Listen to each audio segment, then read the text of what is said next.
Good morning, ladies and gentlemen, and welcome to our Ocean Roundtable dialogue towards a blue economy pathway for the East Asian Seas.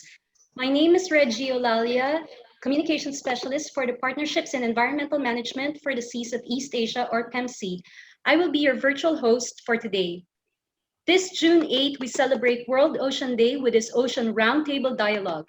This event is the first of a series of collabs that serves as the formal launch of the 2021 East Asian Seas Congress. This is the first time that we are holding pre-Congress activities throughout the year, and normally we would be having this event face-to-face, but due to the COVID-19 pandemic, we'll have to settle for this virtual meeting.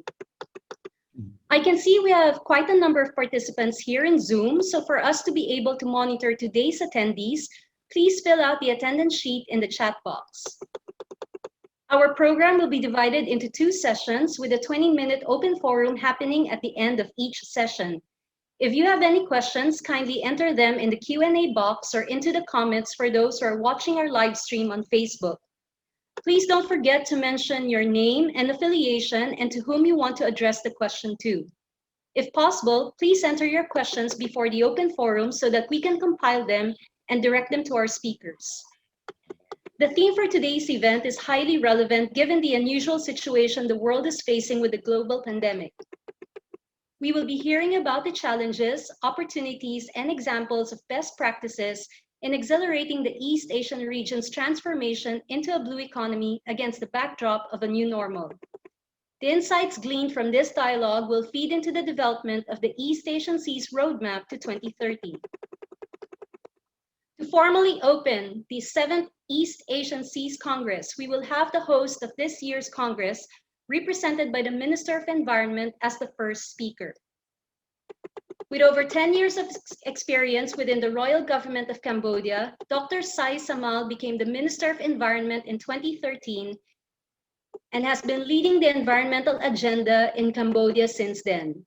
Prior to his current position, he served as the permanent Vice Chairman and Secretary General of the Tonle Sap Authority, was a member of the Cambodian National Mekong Committee, and then Deputy Secretary General of the Royal Government of Cambodia. May I please call on His Excellency, Minister Sai Samal. On behalf of the Royal Government of Cambodia and as host of East Asia Seas Congress 2021 that will take place from 1st to 2nd December 2021. With the theme of charting a new decade of hope, healthy oceans, people and economies, this year EAS Congress aims to set up a roadmap for the country in the East Asia Sea region in a sustainably developing and managing our shared seas. This should be done with a view of helping secure our commitment and to fostering more action to sustainable development. The post-2020 Global Biodiversity Frameworks, the UN Framework Convention on Climate Change, and the UN Decade of Ocean Science, and other post-2020 regional and international commitment. So this roundtable dialogue is an important start in crafting the East Asian Sea Roadmap to 2030 that will be represented and adopted during the Ministerial Forum in December this year. There's no doubt that the ocean or the blue economy is a significant driver of economic growth and progress. In Cambodia, the ocean economy has mainly been powered from fishery, port, and shipping activity, as well as coastal and marine tourism sectors. The estimated economy value of coastal and marine ecosystem also include indirect value from shoreline protection, climate regulation, and waste assimilations. Indeed, we are working very hard to build our blue economy to be more sustainable, equitable, and resilient. For instance, the coastal province of Presianu, we are upgrading our road infrastructures, improving our railway services, and building a new highway from Phnom Penh City, making our seaport deeper to accommodate bigger ships and reduce logistic costs, upgrading our airport for long flight, and improving regional connectivity, ensuring enough water supply, enough energy supply. We have make sure clean and safe drinking water, improving our wastewater treatment, as well as waste management system, modernizing civil administrations, and most importantly, improve our education with a strong focus on bilingualism. With all this, we are hoping to make Sihanouk province our new blue economy hub. While our marine resources have provided us with many benefits, our mission to ensure their conservation and sustainable management has not been an easy task. Prior to the existing of COVID-19 pandemic, environmental issues like climate change, loss of marine biodiversity, and marine pollution have already made it challenging for a country to achieve sustainable development goals. Now, the ongoing COVID-19 pandemic have made it even harder for countries need to focus on COVID-19 response and recovery effort, on top of their struggling in addressing current environmental challenges. Nevertheless, Cambodia has timely and properly implementing measures in response to COVID-19 pandemic, which mainly are: one, to ensure economic and social balance, with increase of budget on public health care, tax break, and cash supplement for the people. And two, to promote economic growth through competitive environment, diversification, and reform. The Ministry of Environment, together with our partner, remain focused on implementing our core policy, such as the National Strategic Development Plans, the National Policy on Green Growth, the National Environmental Strategy and Action Plan, the Cambodian Climate Change Strategy, among others, that focus on pollution control and resource efficiency. Excellency, ladies and gentlemen, with today's roundtable dialogue, we listen to country blue or ocean economic recovery plan and discuss East Asia Sea region continuing pursuit for blue economy. I hope that today's discussion will help to crafting the East Asia Sea Roadmap to 2030 for more healthy and resilient ocean people and economy. I wish the roundtable dialogue a success, and I invite you all to actively engage and participate in other collab and the accumulating activity for East Asia Congress 2021 from 1st to 2nd December. Thank you. Thank you very much, Your Excellency. Your remarks set the perfect tone to start the Congress. Our apologies for the technical difficulty, but we will be providing the audience with a copy of Minister Samal's speech. Thank you, sir. On behalf of the Royal Government of Cambodia and PEMSEA, we would like to welcome you all once again, our guests and participants, to today's Ocean Roundtable Dialogue. We would like to acknowledge the presence of our distinguished guests from our host country, Cambodia. I'd like to acknowledge His Excellency Ing Sofalet, Secretary of State, Ministry of Environment, His Excellency Tin Ponlok, Secretary of State, Ministry of Environment, His Excellency Van Moninith, Secretary General of the National Council for Sustainable Development, and Mr. Long Ritirak, Deputy Director General of the General Directorate of Environment Protection, Ministry of Environment. Our colleagues from PREA Sihanouk, led by Deputy Governor and Vice President of the PEMSEA Network of Local Governments, or PNLG, Mr. Kong Vitanak, are also with us today. PREA Sihanouk is our local government host for this year's 2021 East Asian Seas Congress. Also joining us today are Dr. Chua Tia Eng, PEMSEA's Chair Emeritus, and the members of PEMSEA's Executive Committee. Please allow me to very quickly acknowledge the presence of our guests, such as PEMSEA's country and non-country partners, collaborators, universities, national government agencies, local government units, media, the general public, and members of the PEMSEA network of learning centers.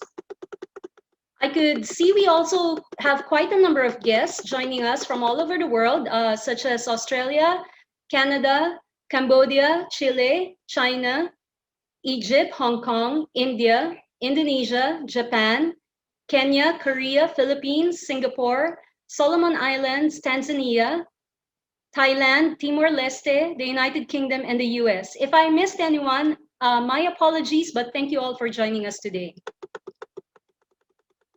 Our next speaker will deliver a pre-recorded message on the global action to promote sustainable and resilient blue economy. Ambassador Peter Thompson is the UN Secretary General's Special Envoy for the Ocean, in which role he drives global support for the UN Sustainable Development Goal 14 to conserve and sustainably use the ocean's resources. He served as President of the UN General Assembly from 2016 to 2017 and was Fiji's permanent representative to the UN from 2010 to 2016. Ladies and gentlemen, kindly direct your attention to the video for Ambassador Peter Thompson's message.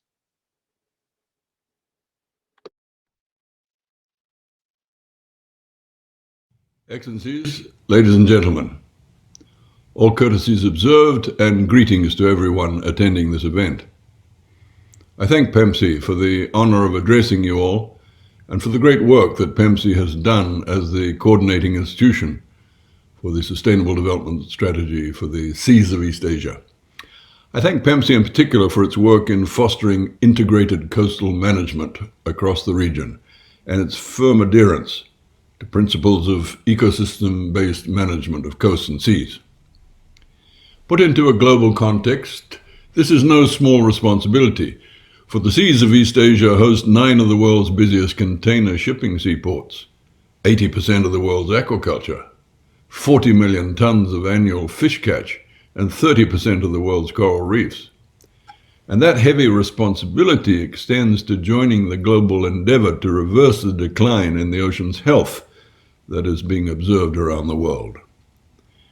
We have much work to do in this regard, including controlling marine plastic pollution, ending habitat destruction, and eradicating harmful fishing practices. But most importantly, in order to protect the ocean's well-being, we have to find ways to combat ocean acidification, deoxygenation, and warming, with their kick-on effects of death of coral, changing marine ecosystems, and rising sea levels. These deleterious trends in the ocean's well-being are caused by anthropogenic greenhouse gas emissions. Thus, the business of saving the ocean is inextricably connected with that of combating climate change. Therefore, the road to the next UN Ocean Conference in Lisbon next year runs through Kunming and the CBD COP15 this October, and through Glasgow and the UNFCCC COP26 this November. Ladies and gentlemen, as you may know, my role as Special Envoy is to lead the charge around the world for the implementation of SDG 14, the Sustainable Development Goal, known as the Ocean Goal, to conserve and sustainably use the ocean's resources. We universally agreed to this Sustainable Development Goal at the United Nations back in the year 2015, and there's still much work to be done. To put it plainly, I repeat my daily mantra: there cannot be a healthy planet without a healthy ocean, and the ocean's health is currently in decline. It is important for me to place our discussions today within the context of the times in which we live. In his State of the Planet address delivered at Columbia University in New York last December, the UN Secretary General Antonio Guterres said humanity is waging a suicidal war upon nature. He reported that 1 million species are at risk of extinction and that ecosystems are disappearing before our eyes. He said the ocean is being overfished, is increasingly choking with plastic waste, and that due to anthropogenic GHG emissions, coral reefs are bleaching and dying.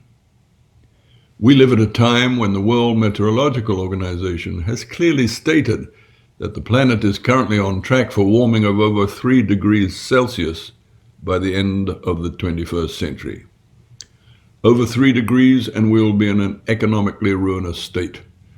Over 3 degrees by the end of this century is a time frame within the lives of my granddaughters. So I, for one, refuse that future. Before it's too late and that hour is near, we must make peace with nature. In short, ladies and gentlemen, this is the time to be amongst the peacemakers or suffer the bitter consequences. We have, in the shape of the Paris Climate Agreement and the UN's 2030 Sustainable Development Agenda, the blueprint for a secure and equitable future. The challenge is to implement the provisions of the blueprint, and it is no secret that we have been lagging. Again, in the words of Secretary General Guterres, we require rapid, ambitious, transformative action by all governments, business, and civil society working towards a common goal. The transformative action to which all of us are called is that of moving to a net zero economy by 2050. Science has established that this is the destination we must reach, one in which we emit no more carbon dioxide than we remove from the atmosphere. Get to a net zero economy by 2050, and we will keep global warming well below that fateful level of 2 degrees Celsius. So yes, it's a case of all hands on deck, heightening of national and universal ambition as we approach the all-important UNFCCC COP in Glasgow in November. This is work for us all. Ladies and gentlemen, the ocean is the great regulator of climate. Through the hydrologic cycle, the thermohaline circulation, the oceanic biological pump, and through the absorption of GHG-caused excess heat and CO2. But the constancy of these contributions and capacities have their limits, and we ignore the decline of the ocean's health at our peril. The UNFCCC COP in Glasgow this year must have ocean climate issues as an integral part of negotiations. And the time has come when nature-based solutions, in particular those in harmony with a sustainable blue economy, should receive their rational share of climate financing. Nature-based solutions, of which the ocean is the biggest contributor, are comparatively low on the financing scale, and that has to change, and change fast. So, Excellencies, ladies and gentlemen, to conclude my remarks, I turn to the sustainable blue economy. The sustainable blue economy does not stand for more linear exploitation of finite planetary resources. It is ruled by the principles of sustainability and embracing circularity and a respectful, balanced relationship with nature. From nutrition to medicine, from energy to pollution-free transportation and carbon sequestration, the sustainable blue economy is the bedrock upon which a secure future for humanity can be built. The Sustainable Blue Economy Finance Principles is a charter of good practice that is hosted by UNEP's Finance Initiative, and I urge you to familiarize yourself with it, and where relevant, adopt the principles as your guiding star. I quote from the principles charter as follows: "We, the organizations that have agreed to adopt these principles, believe that delivering on them will contribute to the conservation and sustainable use of the ocean and to de-risking investment in the sustainable blue economy." So I stand in solidarity with those who have chosen to adopt the sustainable blue economy finance principles. And I encourage those who are still looking on from the dockside to get on board and take this voyage with us. Our destination, the sustainable blue economy, will be a rewarding one for people, planet, and prosperity. And I thank you for your kind attention. Thank you very much, Ambassador Thompson. Our next speaker has more than 20 years of analytical and advocacy experience on sustainable marine and fisheries governance and policy reforms with WWF International. Before working with WWF, Ms. Amy Gonzalez served as head executive assistant to 2 cabinet secretaries of the Philippines Department of Environment and Natural Resources. Here to give an overview of the pursuit of a sustainable ocean economy during and beyond the COVID-19 crisis in the East Asian region, please welcome PEMSEA's Executive Director, Ms. Amy Gonzalez. Thank you, Reggie. Can you hear me? Yes, loud and clear. Please go ahead. Okay. Yeah, thank you, Reggie. His Excellency Minister Saisaman, PEMSEA Chair Emeritus Dr. Chua Chaeng, East Asian Seas Partnership Council Chair Arif Yuwono, and members of the Executive Committee, country and non-country partners, members of the PEMSEA Network of Local Governments, learning centers, young leaders, friends and collaborators of PEMSEA, ladies and gentlemen, a pleasant good morning to you all. Next slide, please. As Ambassador Peter Thompson said in his address, the East Asian Seas has been recognized as the center of the world's global marine biodiversity. At the same time, I should add that the East Asian Seas region is also the center of ocean economy. The ocean economy, including blue economy initiatives, as reported by 10 countries in our regional State of the Ocean and Coast report, is estimated to be approximately $1.4 trillion in value added. And around 54 million people are reported to be employed in ocean industries in 10 countries. Next slide. For 8 countries, the total estimated value of coastal and marine ecosystems is around $650 million. The potential blue carbon value in the region, for example, in terms of carbon sequestration, is estimated to be $111 billion for mangroves and $77.95 billion for seagrass. And it offers a lot of these ecosystem services. But our ocean is under stress. A report that we prepared called the East Asian Seas Futures looks at the trends from climate change, exploitation of marine resources, marine pollution, and ocean-based industry and trade. And if we continue a business as usual, in moving into 2100 or 2028, then we could see our coral reefs at risk, habitat conversion, overfishing, and destructive fishing continues, serious problems with plastics leakage, eutrophication, and fast-growing ocean-based industries, which could be potential drivers of ocean innovation and growth if they're steered wisely. So the East Asian Seas region faces an urgent need to protect its coast and waterways and conserve its ecosystems and biodiversity while addressing the cross-cutting issues of poverty alleviation, food, water, energy security, and climate change. Inasmuch as these challenges appear daunting, they also offer opportunities for governments, communities, NGOs, businesses, and professionals to collaborate and work towards an alternative economic growth. The partnership has realized this early on. In 2012, during the 4th East Asian Seas Congress in Changwon, North ROK, it adopted a definition of blue economy which said, we understand the blue economy to be a practical ocean-based economic model using green infrastructure and technologies, innovative financing mechanisms, and proactive institutional arrangements for meeting the twin goals of protecting our ocean, coast, and enhancing their potential contribution to sustainable development, including improving human well-being and reducing environmental risks and ecological scarcities. Using integrated coastal management as base, it continued to promote and operationalize the concept until the global pandemic happened, which caused serious disruption in our ocean economy. Next slide, please. So in the region, our office, staff of the PEMSEA Resource Facility have looked into literature and looked into the impact of COVID-19 on ocean economy in the region. So there are negative impacts, for example, coastal tourism, which is not a surprise, with a significant loss in gross domestic product and employment in Asia and the Pacific. Greatest impact is felt by women, youth, and informal workers. And with a reported 84% drop in international tourist arrivals in 2020. There has been low demand and reduced market access, leading to reduced food security and livelihood, reported by CIFDEC in terms of our capture fisheries and aquaculture.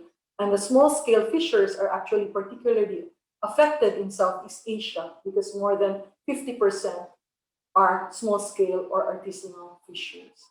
There's been some decline in research, conservation, and monitoring efforts also concerning the coastal and marine ecosystem as reported by the Ocean Panel in a global report. Next slide, please. A survey by Circulate Capital also reported that more than 80% of recycling value chain was not operating during the height of the pandemic in Vietnam and the Philippines, resulting in an increase of plastic entering landfills and likely the environment. There has been 65% reduction in plastic volumes collected and sorted by the informal sector, thus affecting the most vulnerable workers in the value chain. There's also some reported increased incidents of IUU fishing due to reduced enforcement activities in some Southeast Asian countries. Nevertheless, there has also been positive impacts noted. There's a tentative estimate of the net impact of 5.5% drop in global emissions in 2020. And some reports on short-term recovery of fish biomass and temporary relief to marine species and ecosystems from reduced tourism, travel, and trade. Next slide, please. Other positive impacts has been borne by the fisheries and maritime service, maritime and fisheries services who have gone into automation, have been able to capitalize on digitalization with blockchain, AI, also digital technologies, etc. There has been an increased demand for retail, somehow increasing the demand also for maritime transport. While offshore renewable energy is reported to have been shielded from global-19 pandemic. China, for example, accounts for over half of global offshore wind expansion. Next slide, please. We don't know whether the pandemic is just a blip and how long the road to economic recovery is going to be. But one thing that we do know is that business as usual is no longer and will no longer work. Governments, particularly in the region, are working to balance socioeconomic imperatives and health and environmental needs. And after my presentation, we will soon hear from the countries themselves on how they are faring in terms of steering economic recovery towards blue, green, and how they've put blue economy at the core of this economic recovery plans. For the PEMSEA Resource Facility, we view the pandemic as an opportunity to review, reset, and recalibrate. We will continue to monitor and incorporate the impacts of the pandemic as integral part of the National State of the Coast reporting, as committed in the NANG and Iloilo Ministerial Declarations. We will continue to promote putting blue economy at the core of designing economic recovery plans. And given the impacts of COVID, even just in a year and a half, social inclusion is key in this particular endeavor, where women, informal waste sectors, and other vulnerable groups' concerns and needs are considered. We also ensure that our frontliners, the local governments, are technically and financially equipped to implement such plans. All these recommendations and plans will be inputted in the PEMSEA Roadmap 2030 that we are preparing and will be ready to share at the East Asian Congress Ministerial Conference and Ministerial Forum in December 2021, 1 and 2 December 2021. It will also be part of the operational plan called the SDSC Implementation Plan 2023 to 2030. And finally, for our countries, next slide, please. Okay, transforming the blue economy way forward. I think we should encourage all stakeholders that doable and affordable solutions do exist. There are also innovative and cost-effective technologies that are available. Financing is not an excuse because there are various financing modalities that can be accessed. The UN principles of sustainable financing that Ambassador Peter Thompson has mentioned is one that we should also have a look. The support of communities, academia, and private sector is important, and we should be strengthening partnerships and identify clear roles and shared responsibilities, and mobilize interlinkages across the SDGs to create a ripple of benefits. This is just an overview from the regional perspective. The countries will get into their programs starting after my presentation. Thank you. Thank you very much, Ms. Gonzalez. And as Ms. Gonzalez mentioned, we will now begin with the country presentations. Senior officials from PEMSEA's partner countries will be sharing the challenges and opportunities of their respective countries in accelerating the blue economy against the backdrop of the new normal and post-pandemic recovery with examples of best practices. Our first country presentation will be from China. Chief Engineer Zhahai Zhang of the Ministry of Natural Resources is no stranger to PEMSEA. He was a member of the Executive Committee of PEMSEA in 2013 to 2015, where he served as the Intergovernmental Session co-chair while heading the Department of International Cooperation in the then State Oceanic Administration in China. Unfortunately, our next speaker won't be able to join us today, but he sent us a pre-recorded message. Ladies and gentlemen, kindly direct your attention to the video for Chief Engineer Zhahai Zhang. Excellency Minister C. Simon, Distinguished Ambassador Peter Thompson, ladies and gentlemen, good morning. I'm Zhahai Zhang, Chief Engineer of the Ministry of Natural Resources of China. I'm very pleased to participate in the Roundtable dialogue to exchange views of blue economy in China and under the COVID-19. Since last year, the COVID-19 pandemic has spread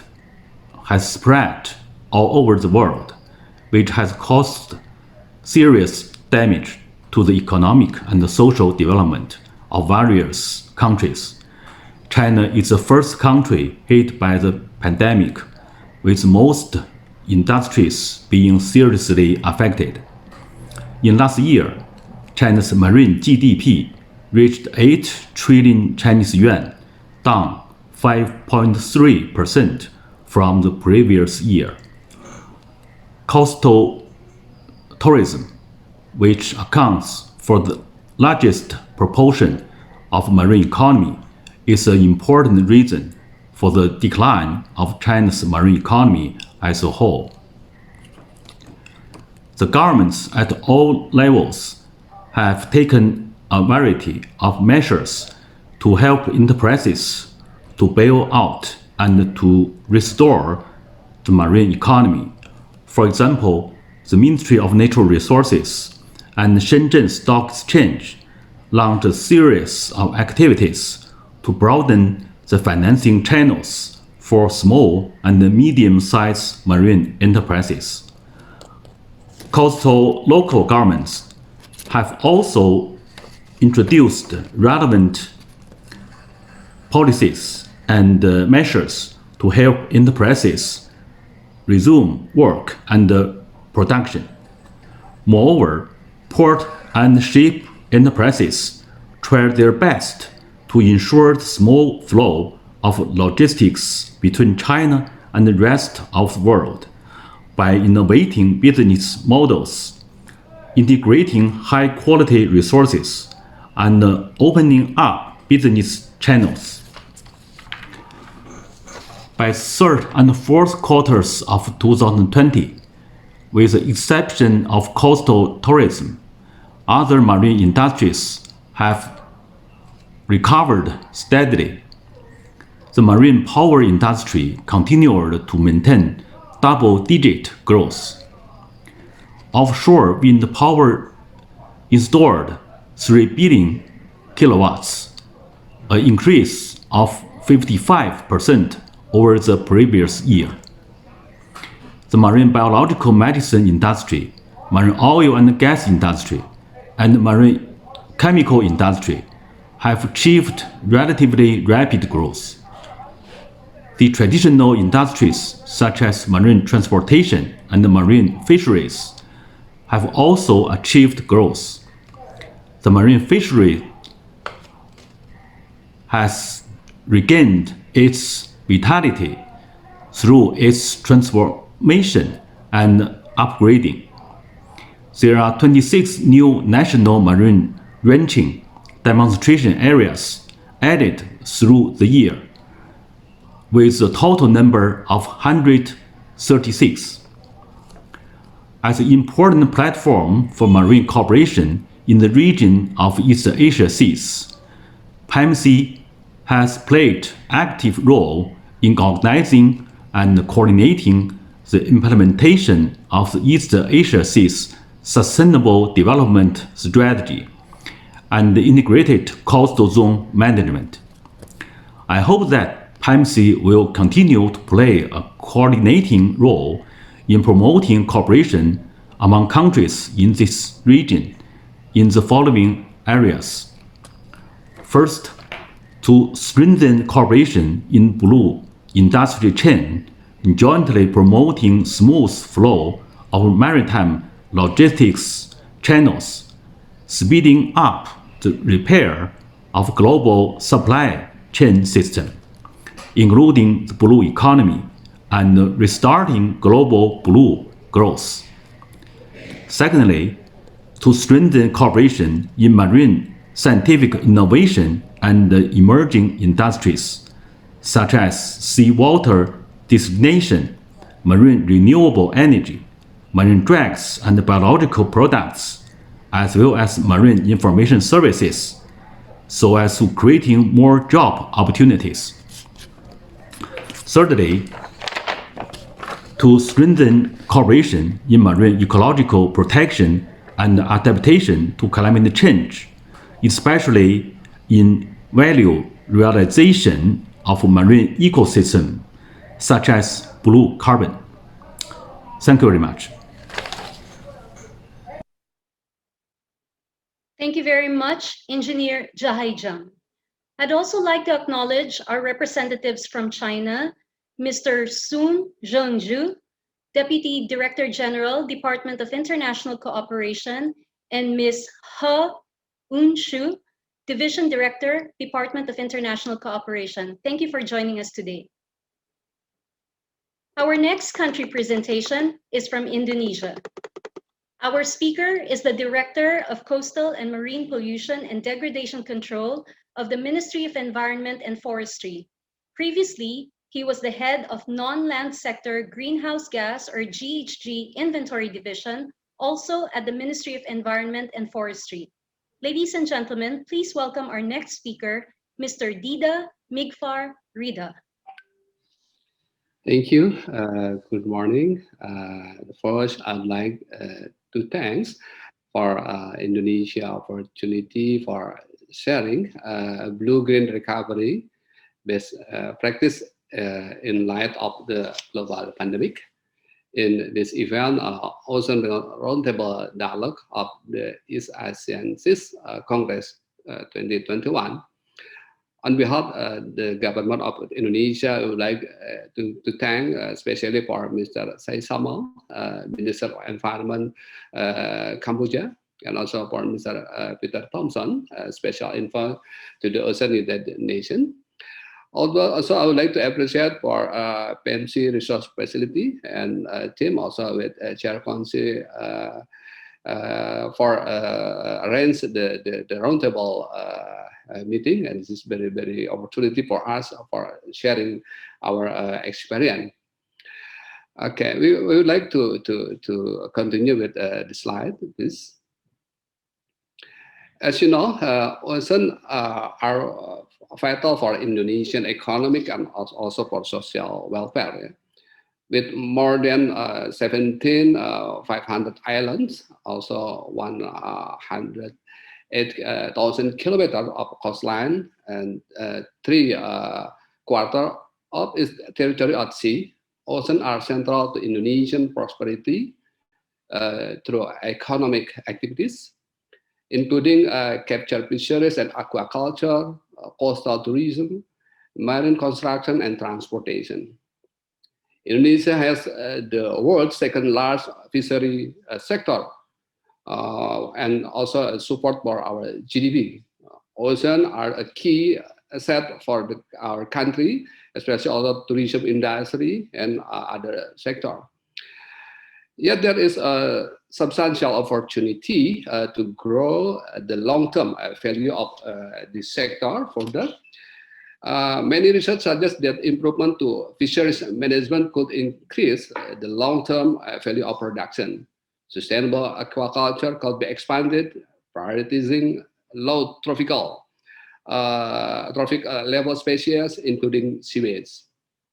But the COVID-19 pandemic has impact on socio-economic development and environmental health impact that treat the achievement also for target sustainable development goals, especially SDGs 14 related to coastal. Next slide. Yes. In this slide, we saw the impact of COVID-19 on the Indonesian economy. We employ these three shocks to measure the impact of COVID-19 on the domestic economy, and the result, as in this picture, in general, large-scale social restriction.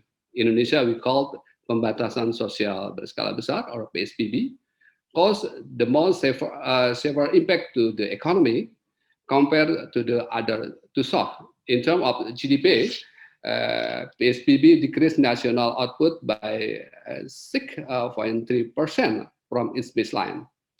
This means that PSBB measure implemented by the government decreased national GDP by 6.3% compared from its natural growth rate without PSBB and COVID. And we call it, this is compared with the business as usual condition.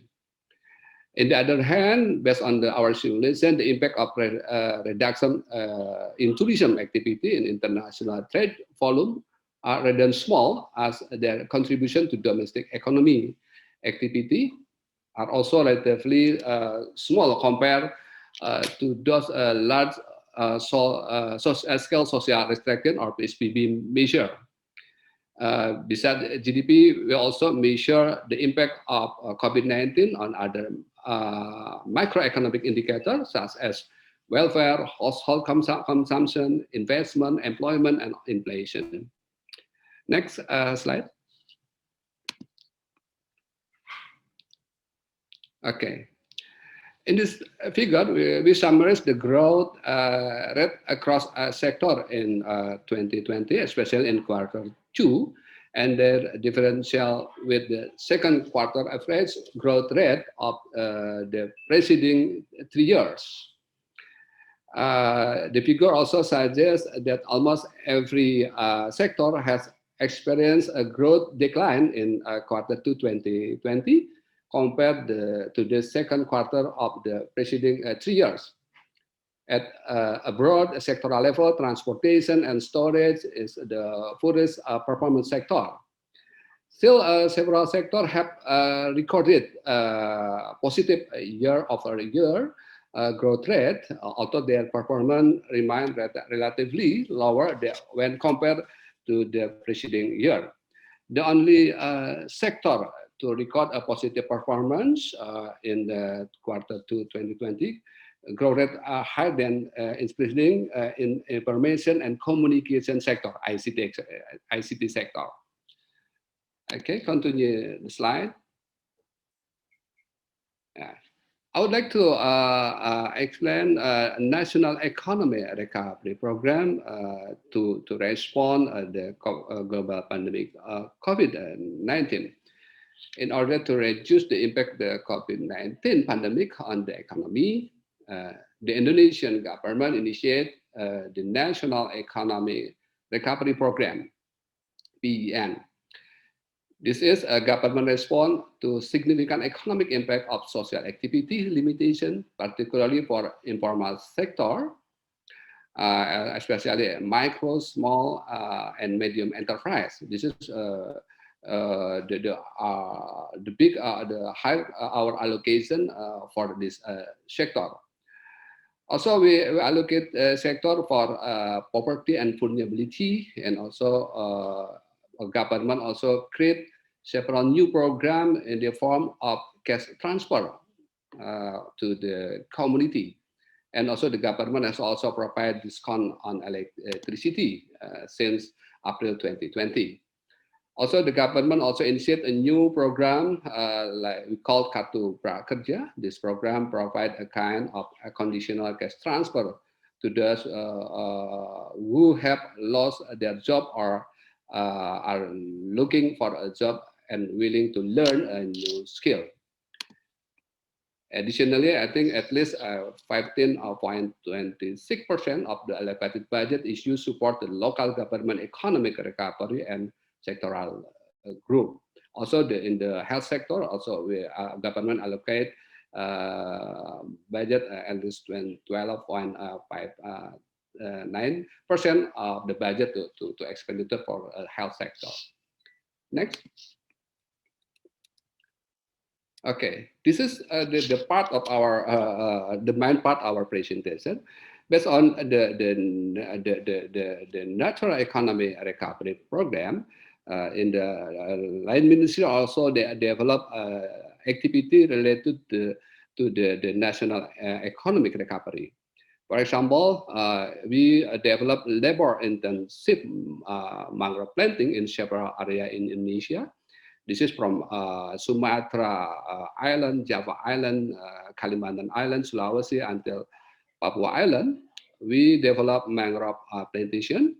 Also, we calculate working days meant for our labor-intensive mangrove planting. In the activity, we have stimulus budget for community, and also the other hand, we increase our quality environment with intensive mangrove planting. Next presentation. Next. Next slide. Okay. Okay. In this slide, also still in labor intensive mangrove planting, we involve a community group, at least 863 group in total involved in the activity. The objective of providing economic stimulus for coastal community, as well as restoring mangrove ecosystem. There are social forestry group. We have a climate village group, also forest farming group, conservation partnership group, and other community. This is together to involve in labor-intensive mangrove planting as part of National Economy Recovery Program. Next slide.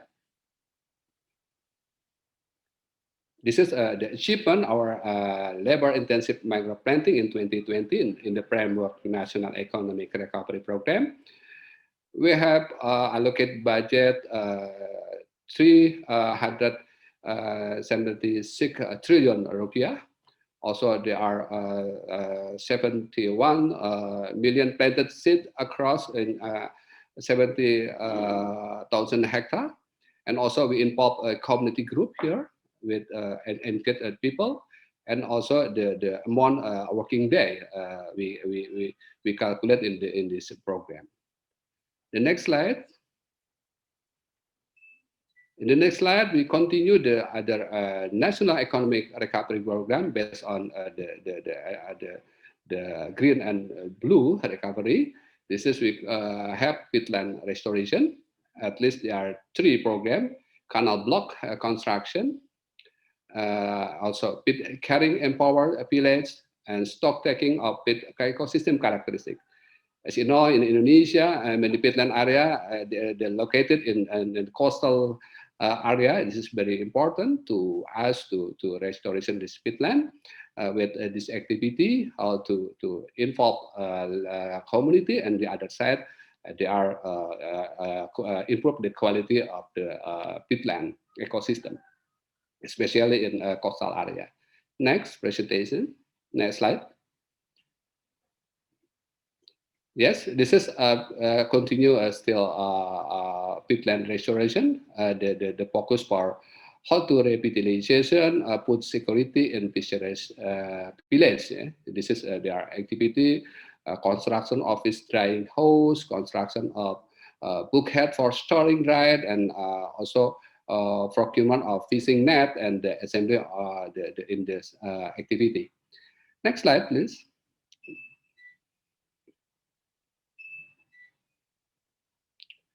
Okay, we continue the after mangrove plantation, after peatland restoration. We continue with our program in part of National Economic Recovery Program, focus to coastal coral reef restoration.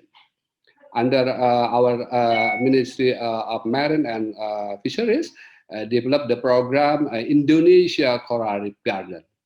The objective, the economy, they are creating job, tourism destination. Also, they are objective for conservation, they are stock taking coral, stock center rehabilitation of coral reef area, and also the objective for eco-edu tourism, research center, and nature laboratory. The location in 5 locations in Bali, in Nusa Dua, Pandawa Sanur, in Sarangan Buleleng. The accomplishment in 2020, there are at least 10,000 people were participate, and also we restored the unit structure for transplantation in this area. Next slide. Also, we continue the program, our regular program, community-based coral restoration, our Ministry of Environment and Forestry. We continue from 2015 until 2020, also in this year. We involve local communities in 30 locations directly involved in the coral reef restoration, making of substrate, tying, planting seed, stitching, and also substrate maintenance. This is involved in 30 locations. These are very useful. They are increased the number of fish in the restoration area. Also, restoration area become tourism attraction, and the coral reef restoration becomes subject of research. Next slide. Okay, this is how to maintain our recovery from response to global pandemic, COVID-19, to the way for sustainable blue-green recovery. Sustainable recovery is needed because a more resilient economy depends on a shift to sustainable practices. The COVID-19 pandemic has highlighted several current threats and interlinked future vulnerabilities. Framework for sustainable recovery, which consists of 3 mainstays: a short-term time frame for immediate crisis response, mid-term economic recovery, and long-term sustainable pathway. For this, there are several strategic sectors should be priorities. For manage longest the sector, we have there are several strategic priorities, not only in 2020, also in this year in 2021. Next. For closing, I would like to highlight the government of Indonesia immediately respond to the COVID-19 pandemic by refocusing its development program on health system reform, social system reform, disaster resilient reform, and also economic recovery. The government initiated the National Economy Recovery Program. In the framework of the National Economy Recovery Program, Indonesia has developed blue-green recovery actions such as expanded mangrove plantation, wetland restoration, and coral reef restoration. The government Indonesia continued program to support blue-green recovery action as best practice toward a sustainable recovery that will enable us to build forward better and after COVID-19. Last but not least, I would like to highlight the sustainable recovery is engine to create a more resilient economy, social environment, and more equitable development in the short, medium, and long term. Thank you very much. Thank you very much, Mr. Dida Migfar Ridha. Thank you, sir. Our next country presentation will be given by the Director for International Ocean Affairs, Ocean Policy Division, Policy Bureau of the Ministry of Land, Infrastructure, Transport, and Tourism of Japan. He has over 10 years of experience in maritime affairs, especially in matters of ship safety standards and ship inspections. Please welcome our next speaker, Mr. Nobuhiro Hiroshima.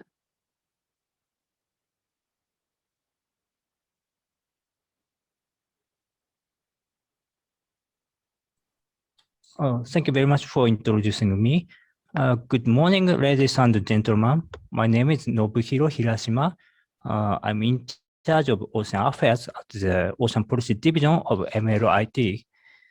Thank you very much for gathering this presentation and giving us this opportunity. I would like to speak about Japan's strategy for achieving carbon neutrality in 2050 through this presentation.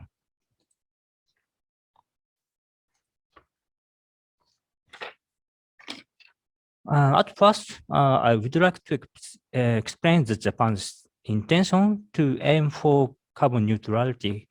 In October 2020, Prime Minister Suga declared that Japan will go carbon neutral by 2050.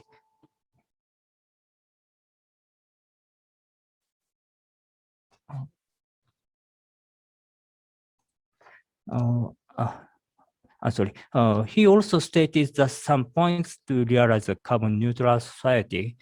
Firstly, we need to adjust our mindset to a paradigm shift that proactive climate change measures bring a dynamic economic growth. Secondly, we will accelerate research and development aimed at realizing utilization of key technologies for carbon neutrality. Thirdly, we will advance green transformation more efficiently and effectively through digital transformation.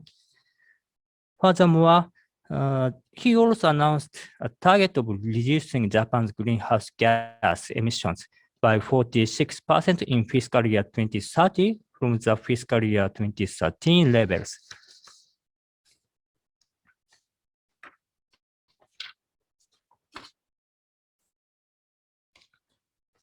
This slide shows the green growth strategy for carbon neutrality, which was established by Japanese government last year.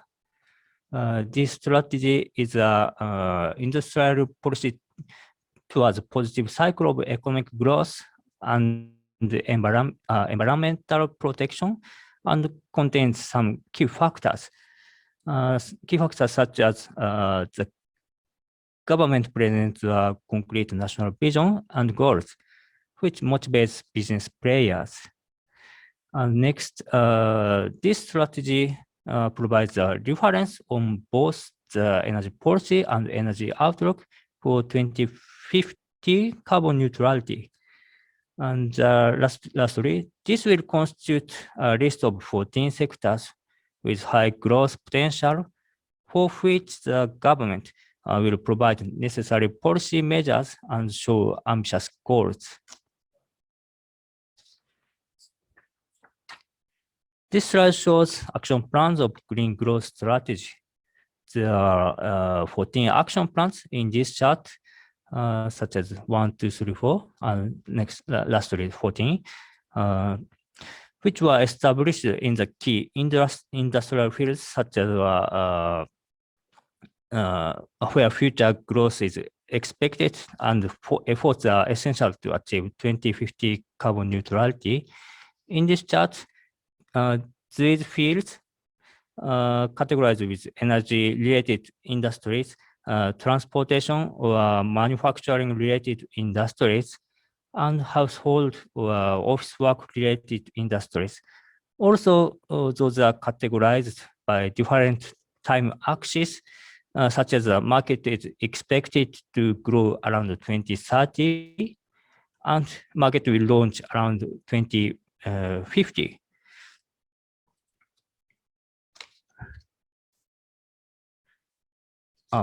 Excuse me. We have started actions from those required actions in current introduction and expansion phase to others for future research and development phase.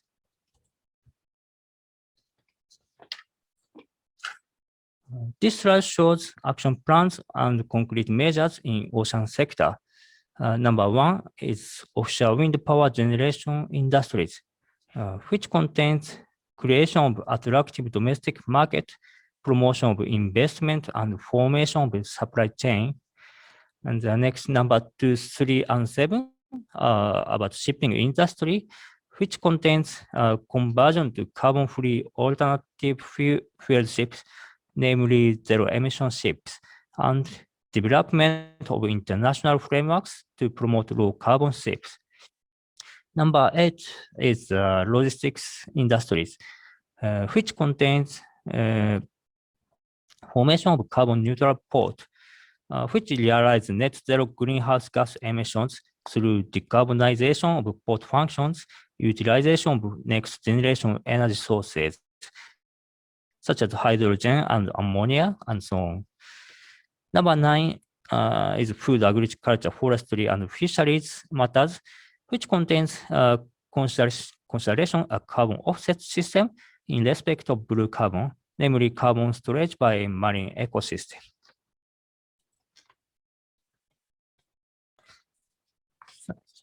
Thank you very much for your attention. We hope to collaborate in this carbon neutral matter with the regional partnership mechanisms of PEMSEA. Thank you. Thank you very much for your presentation, Mr. Hiroshima. It's really interesting to see how the countries have been addressing the effects of COVID-19 and sharing their blue-green recovery plans.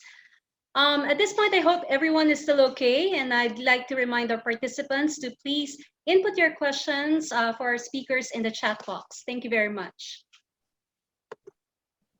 Our next country presentation will be from Lao Pdr. On behalf of Dr. Inta V. Akharat, Director General, Department of Water Resources, Ministry of Natural Resources and Environment, is Deputy Director General, Mr. King Kam Manivong, who will be delivering the country presentation for Lao Pdr. Mr. Manivong is well known. Thank you, sir. Yes. Mr. Good Manivong morning, is well known Excellency. Can you hear me? Yes, sir. Please go ahead, sir. Good morning again, Excellency Sai Sama, Minister of Environment of Cambodia. Ladies and gentlemen, I'm King Kamanivong on behalf of Department of Water Resources, Ministry of Natural Resources and Environment, Lao Pdr. It gives me to get honored and pleasure to be here today to present you on water resource management in Lao Pdr. Next slide, please. First of all, I would like to overview you on water resource management in Lao Pdr. As we know, Lao Pdr is located in Southeast Asia with area of 236,800 kilometers square and 7.3 million people in year 2020, and we have 90% of country are in the Mekong River basins, and we have water resource per capita is around 55,000 cubic meter per year. About 35% of annual flow in the Mekong River basin is from Lao Pdr, and Lao Pdr has abundance of water resource which they are total 62 sub-river basins. With that number 56 flow to Mekong River Basin and 6 river basin flow to Vietnam. The right-hand side show the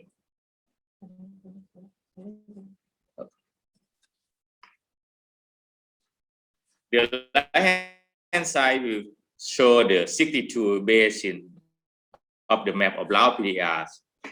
Next slide, please. Next, I will show you the exit of water resource management in our country regarding policy. In year 2017, we have finished amendment of water law and currently we revise water resource strategy and action plans. Then we have approved regulation on groundwater, and also we continue to develop 5 agreements right now. For the financial mechanism, the natural resource use fee guideline had been developed, and water use permissions. And about gender mechanism, gender mainstreaming, we seek the important by develop gender water resource action plans and IWM cooperation with Village partner. About groundwater work, we update the national groundwater profile and draft the management plans in 3-level basins. For the water quality work, now we have team to monitoring every month for water quality. And more than that, we have entities established automatic stations and as well asset water quality leaks into pilot river basins. For the database work, with the surface water assessment in river basins and classification 62 basin, then deliver to water resource database that's we call Laos. For IWM concept, we have apply in 10 river basins and some other sub basin. Additional, we have to IWM demonstration size. Next slide, please.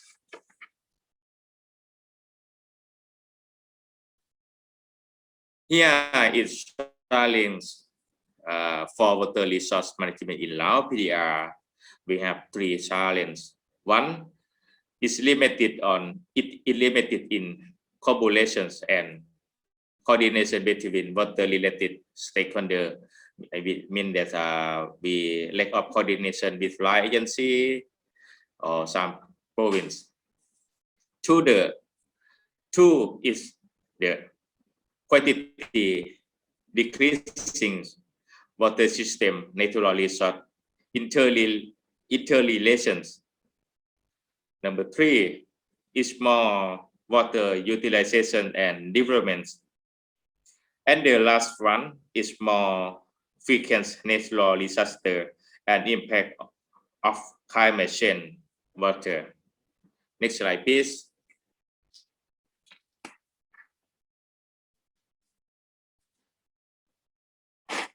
In this slide, we will show you the illustrations of some challenges for water resource management in Laos. We are, as we said before, we have floods, drought, and wastewater. Next slide, please. Next slide, please. To address those challenges, we have to implement natural resource and environment sector vision forward 2013. In this regard, our national water resource strategy is vision to management, utilize and development water resource based on IWRM principle, ensure to sufficient of water quality and quantity future, support to sustainable development and rely disaster impact. Next slide, please. And to take into action the national water resource strategy, we have 8 priorities to implementation for water resource management. Number 1, integrated river basins management. Number 2, water resource database management system and water resource assessment. Number 3, protection and rehabilitation.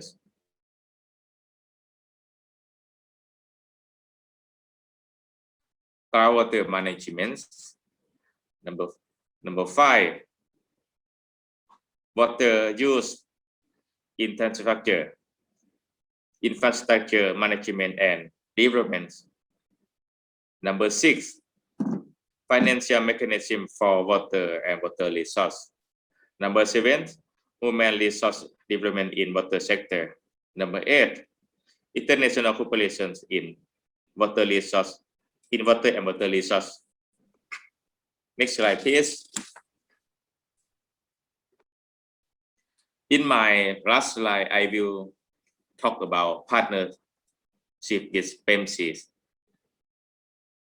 For more than 10 years partnership, we have many active and the below show some key active such as PEMSEA contributing to water and water resource law amendments and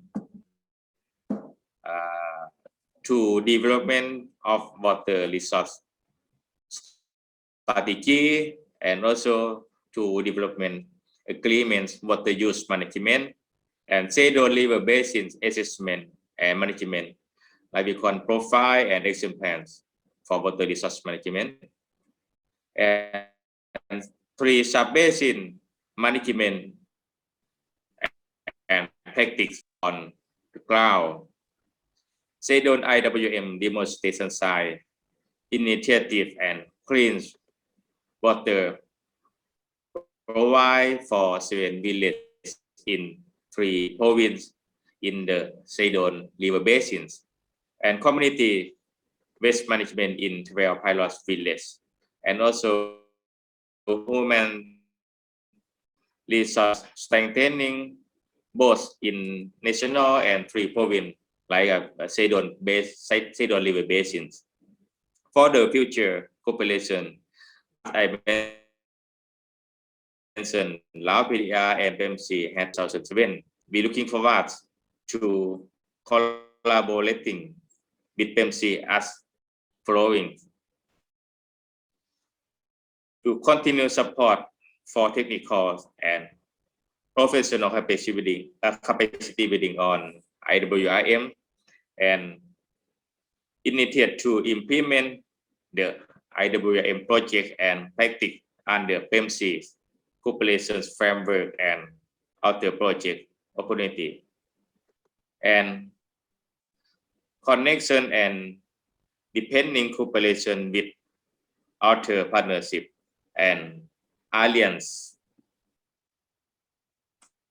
That's all for my presentations.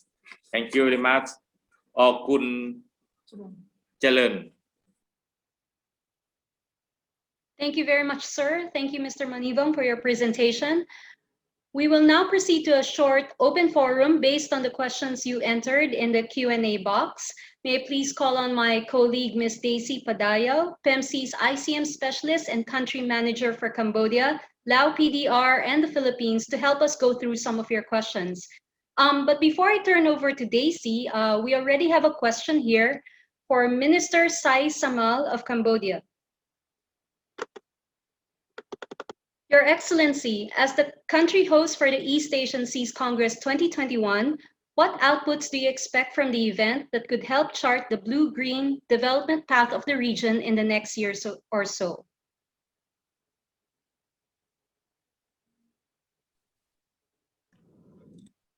Minister Sai Samal. Hello. Yeah. My expectation is that we would be able to chart a common ground, especially for our group and also for our region. Chart a common ground, especially in the area of recovering from the pandemic. I'm sure we have a strong and a very clear direction on how to build our blue economy and each of our country. But what I would like to see is that we have a clearer picture on how each and every one of the country will be able to recover from the pandemic. Thank you. Thank you, sir. Thank you for that reply. Daisy, do you have any questions from our participants? Hi, Reggie. Good morning and thank you. Yeah, we have a question here from Dr. Jae Ryong Oh of Korea. And this is a question for our speaker, DDG Manivong from Laos. The question is, what kind of natural disasters and impact of climate change are more frequent now in Laos in the recent years? DDG Manivong, please.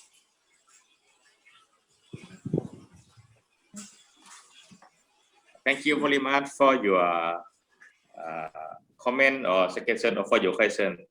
For the disaster in Lao Pdr,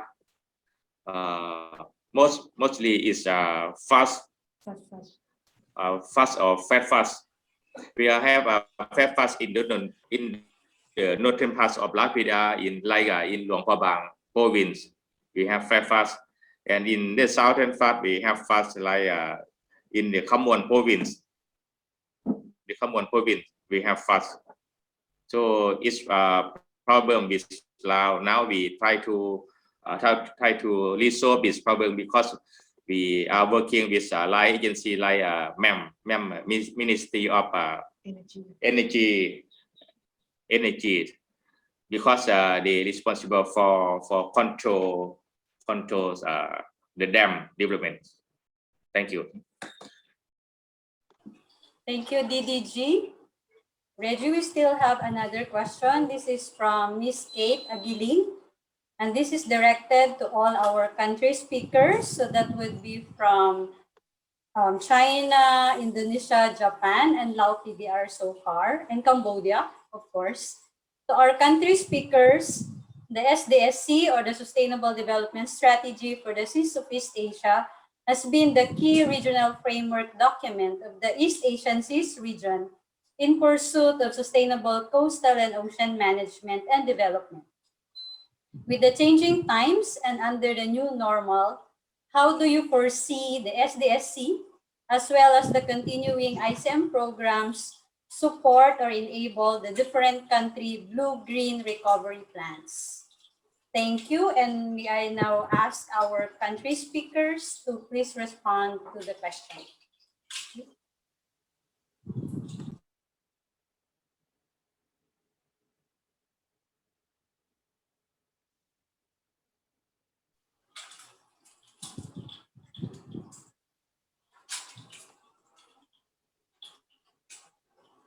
Anyone from our speakers?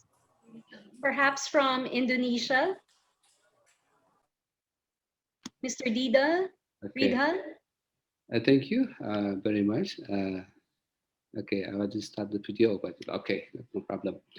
Yes, as you know, yeah, I think also Indonesia and also several country in East Asia was they implement SDSC as our guide to our program to continue to achieve the target SDGs development goal, at least the SDGs 14. For Indonesian case, the SDGs also the SDGs target is just the part of our national planning until 2024, also for beyond 2024. This is how to we make sure that our program, our sustainability program based on the legal national planning. This is the important point. How to the link SDAC and integrated coastal management in line with our national planning for until 2024, also beyond 2024 for the SDGs targets in 2030.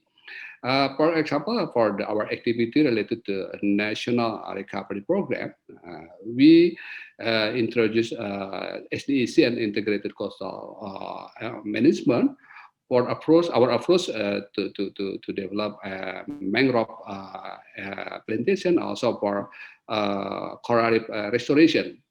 We collect the data information, also we gather community, and also we develop institutional arrangement for this activity based on the principle integrated coastal management. This is we optimistic to implement SDEC and also integrated coastal management post pandemic COVID-20, and for the guarantee our activity, we integrate our plan to integrate the national planning. Thank you very much.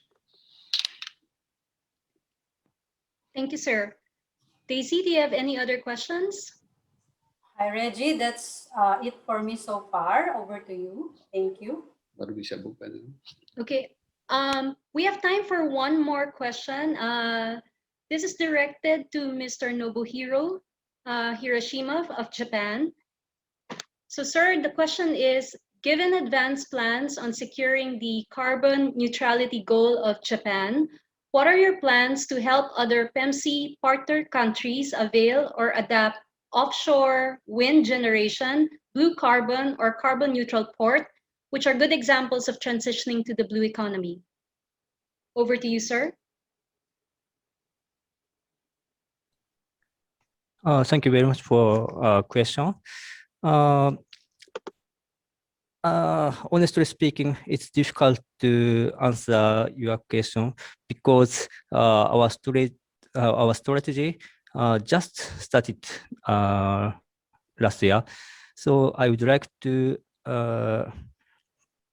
ask in the future for collaboration in this matter. Thank you. Thank you, sir. Thank you. One more question that we have here. It's actually a general question. Anyone from our panel can actually answer.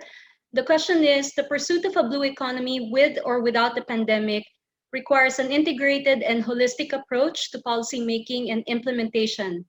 It requires government agencies and key stakeholders to work together on a whole of government approach. What is your advice on the successes and lessons in working in a cross-cultural, multi-agency approach in the blue economy? Anyone from our panel of speakers?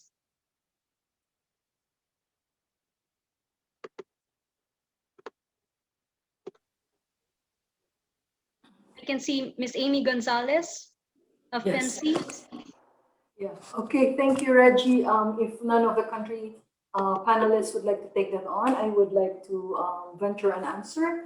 I think partnership is key, really, and that means trust building and communication. Dialogue is key, like what we're doing now. Like what we are doing now in this event.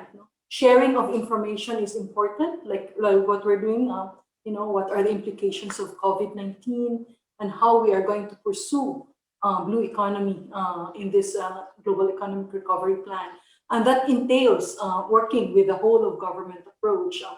Very much appreciate everyone's presentation, which looks at climate change. It's a complex topic and it's an interrelated issue. It brings all departments together. Even the presentation of Indonesia, which looks into not just mangrove plantation. They talked about the fishery sectors and what are the plans to help small medium enterprises and the small scale fisheries, etc., etc. So I think that approach is what we need. A more integrated, holistic, looking not just at the sectoral, but looking at cumulative impacts and integrated responses to address blue economy. Thank you. Thank you very much, Ms. Gonzalez. I think, Daisy, we have some questions from the floor. Over to you. Thank you, Reggie. We have a question here actually from our Facebook attendees. So the question is directed to our speaker from Japan. What is the likelihood of your neighboring Asian countries to replicate your hydrogen economy program? Over to you, Mr. Our speaker from Japan, please. Yes, this is Hiroshima. With regard to the hydrogen project, partner is Australia because we are imported hydrogen from Australia. So at this point, our partner is Australia. Thank you.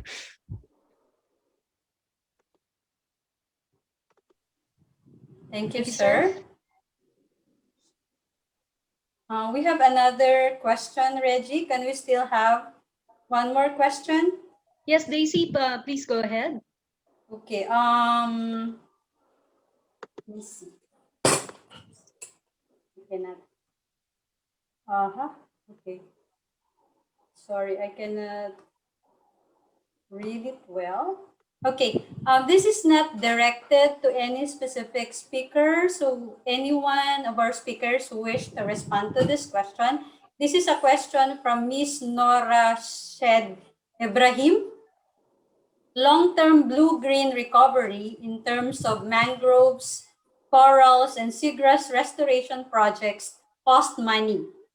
What are the efficient global financing mechanisms that are available at the CBD and the UNFCCC that is available to developing countries? Anybody from our speakers who wish to respond? Thank you.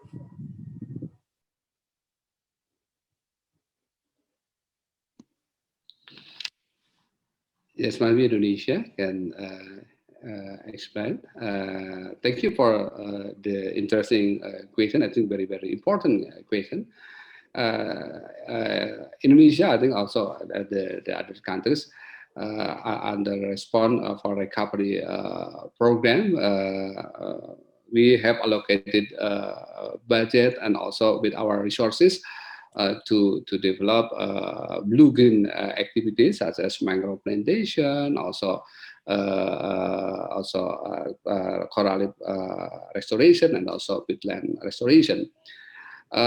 Based on our allocation budget, we accelerate the program, but I think also very useful if there are cooperation with international agency, also and donor for support the activities for acceleration, because we have a challenge to improve our environment also target to achieving the SDGs tool based on our resources, and also for acceleration also we need to collaboration with many stakeholders. Thank you very much. Thank you, Padida. Over to you, Reggie. Okay, so I guess we have time for one last question for this particular session. The question is directed to Mr. Manivong of Lao Pdr. Sir, with international travel restrictions, how has Laos inland and aquaculture sectors adapted to the temporary shutdown caused by the ongoing health crisis? And how has the country maintain the protection of its aquatic ecosystems and species and river basins? Over to you, sir.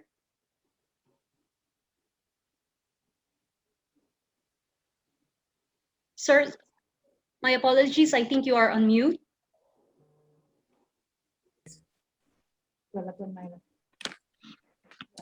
Yes, sir. Please go ahead. Yes. Could you say again? I can repeat the question, sir. Yes. With international travel restrictions, how has Laos inland and aquaculture sectors adapted to the temporary shutdown caused by the ongoing health crisis? How has your country maintained the protection of its aquatic ecosystems and species and its river basins?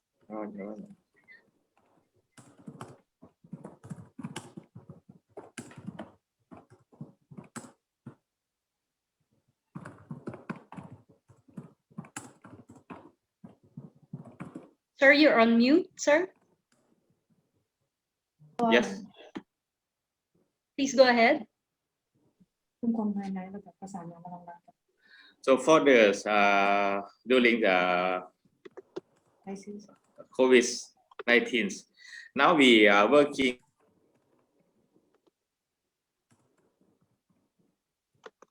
Sir, you're on mute, sir.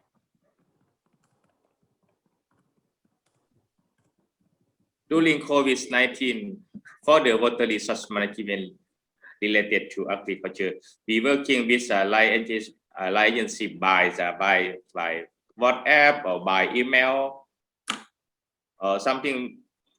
If we need to collect data or to do something, we suggest a district or province to collect data for us. Right now, we are develop water resource strategy. We need data from the province or district. We send the WhatsApp or email to local authority to support our information. Thank you. Thank you, Mr. Manivong of Lao Pdr. Daisy, do you have any other questions from our participants? Reggie, none so far. Thank you.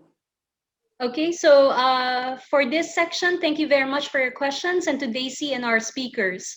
So at this point in the program, we will be having a short 5-minute break. And during this time, I would like to remind the participants to please fill out the attendance sheet.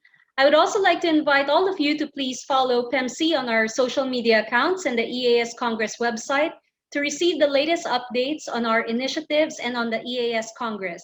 You can find us on Facebook, Twitter, and LinkedIn. See you all after 5 minutes. Thank you.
Ilan ang usual na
So welcome back, everyone. And we will now continue with the program. We now begin session 2 with the Undersecretary for Finance, Information System, and Climate Change of the Philippines Department of Environment and Natural Resources, or DENR.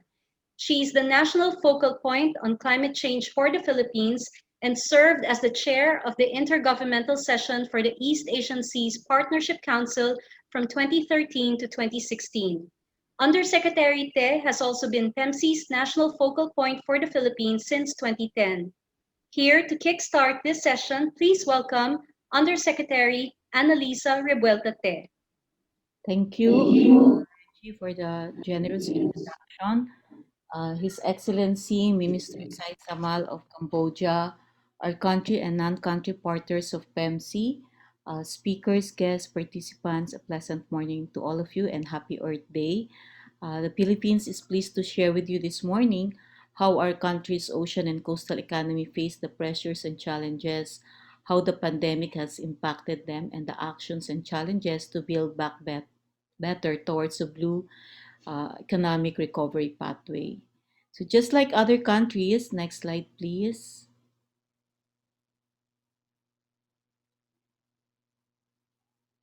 Next slide. So just like other countries who presented earlier, the Philippines is also confronted with the persisting challenges faced by the coastal and marine sector. You have the pollution, the habitat and biodiversity loss, and unsustainable fishing practices. And based on our data, we are losing about $101.88 billion yearly because of unsustainable fishing practices and pollution. And if we continue with this business as usual scenario, in 15 years, we will lose our national ocean capital, which is about $1,500 billion. Also, the Philippines is estimated to lose 6% of the GDP every year until 2100 if we disregard the risks associated with climate change. But I'd like to highlight also that we are experiencing a fragmented ocean governance. There are major policies, laws, plans, and strategies on coastal management that have been adopted, but there are varying degrees of implementation. There is inadequate capacity and lack of access to financing, and innovative and cost-effective technologies hamper the achievement of the targets and outcomes.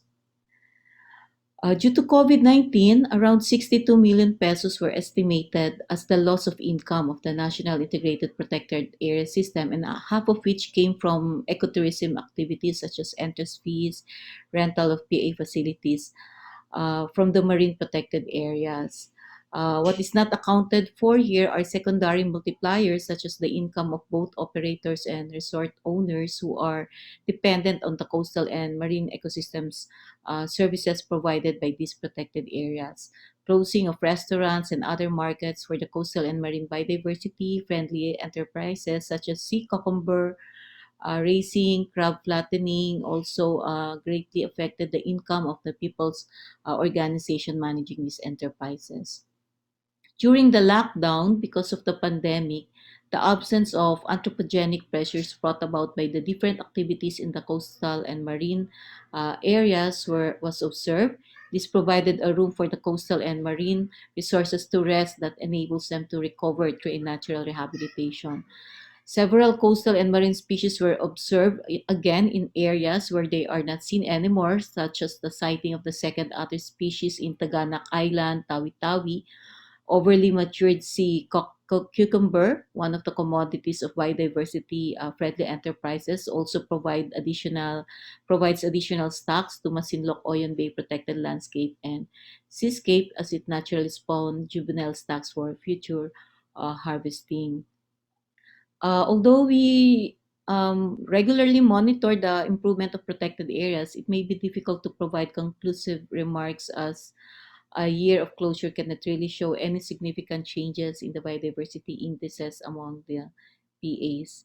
But We can only fast track the recovery of the degraded ecosystems if the threats are really being addressed. So at the moment, although threats brought by ecotourism and human activities are slowed down due to pandemic, we also need to account for the increase in marine litter due to improper disposal of waste, and that we need also to account for the ongoing developments that did not stop, such as mariculture reclamation during the pandemic. Now, data from the country's Department of Tourism shows that pandemic caused a drastic decrease in the total number of overnight travelers in accommodation establishments in ICM sites across the Philippines. In 2018, overnight travelers, which include foreign, overseas Filipinos, and domestic travelers, total to more than 25 million. In 2019, the number increased to 26 million. Meanwhile, as the pandemic broke in the year 2020, the total number of overnight travelers totaled to only 4 million. So really the pandemic affected the 2,949 accredited establishments in the ICM sites, which employs a total of 41,000 as of March 2021. So to address these pressures and threats which are aggravated by climate change and the pandemic, we need to identify blue economic recovery measures so that we can build back better amidst the COVID-19. And one of the things that we are looking at are nature-based job creation programs, which involves restoration of seagrass, coral reefs, mangroves, and wetlands, and enhancing the management of MPAs and monitoring of coast. Also, to improve ocean and marine resources governance, the application of technology is being employed. Connecting sustainable fisheries to consumers through digital applications was initiated. Marine mapping and surveillance and electronic and satellite monitoring are being adopted. We are also doing some sustainability upgrades to address marine pollution and effects of climate change.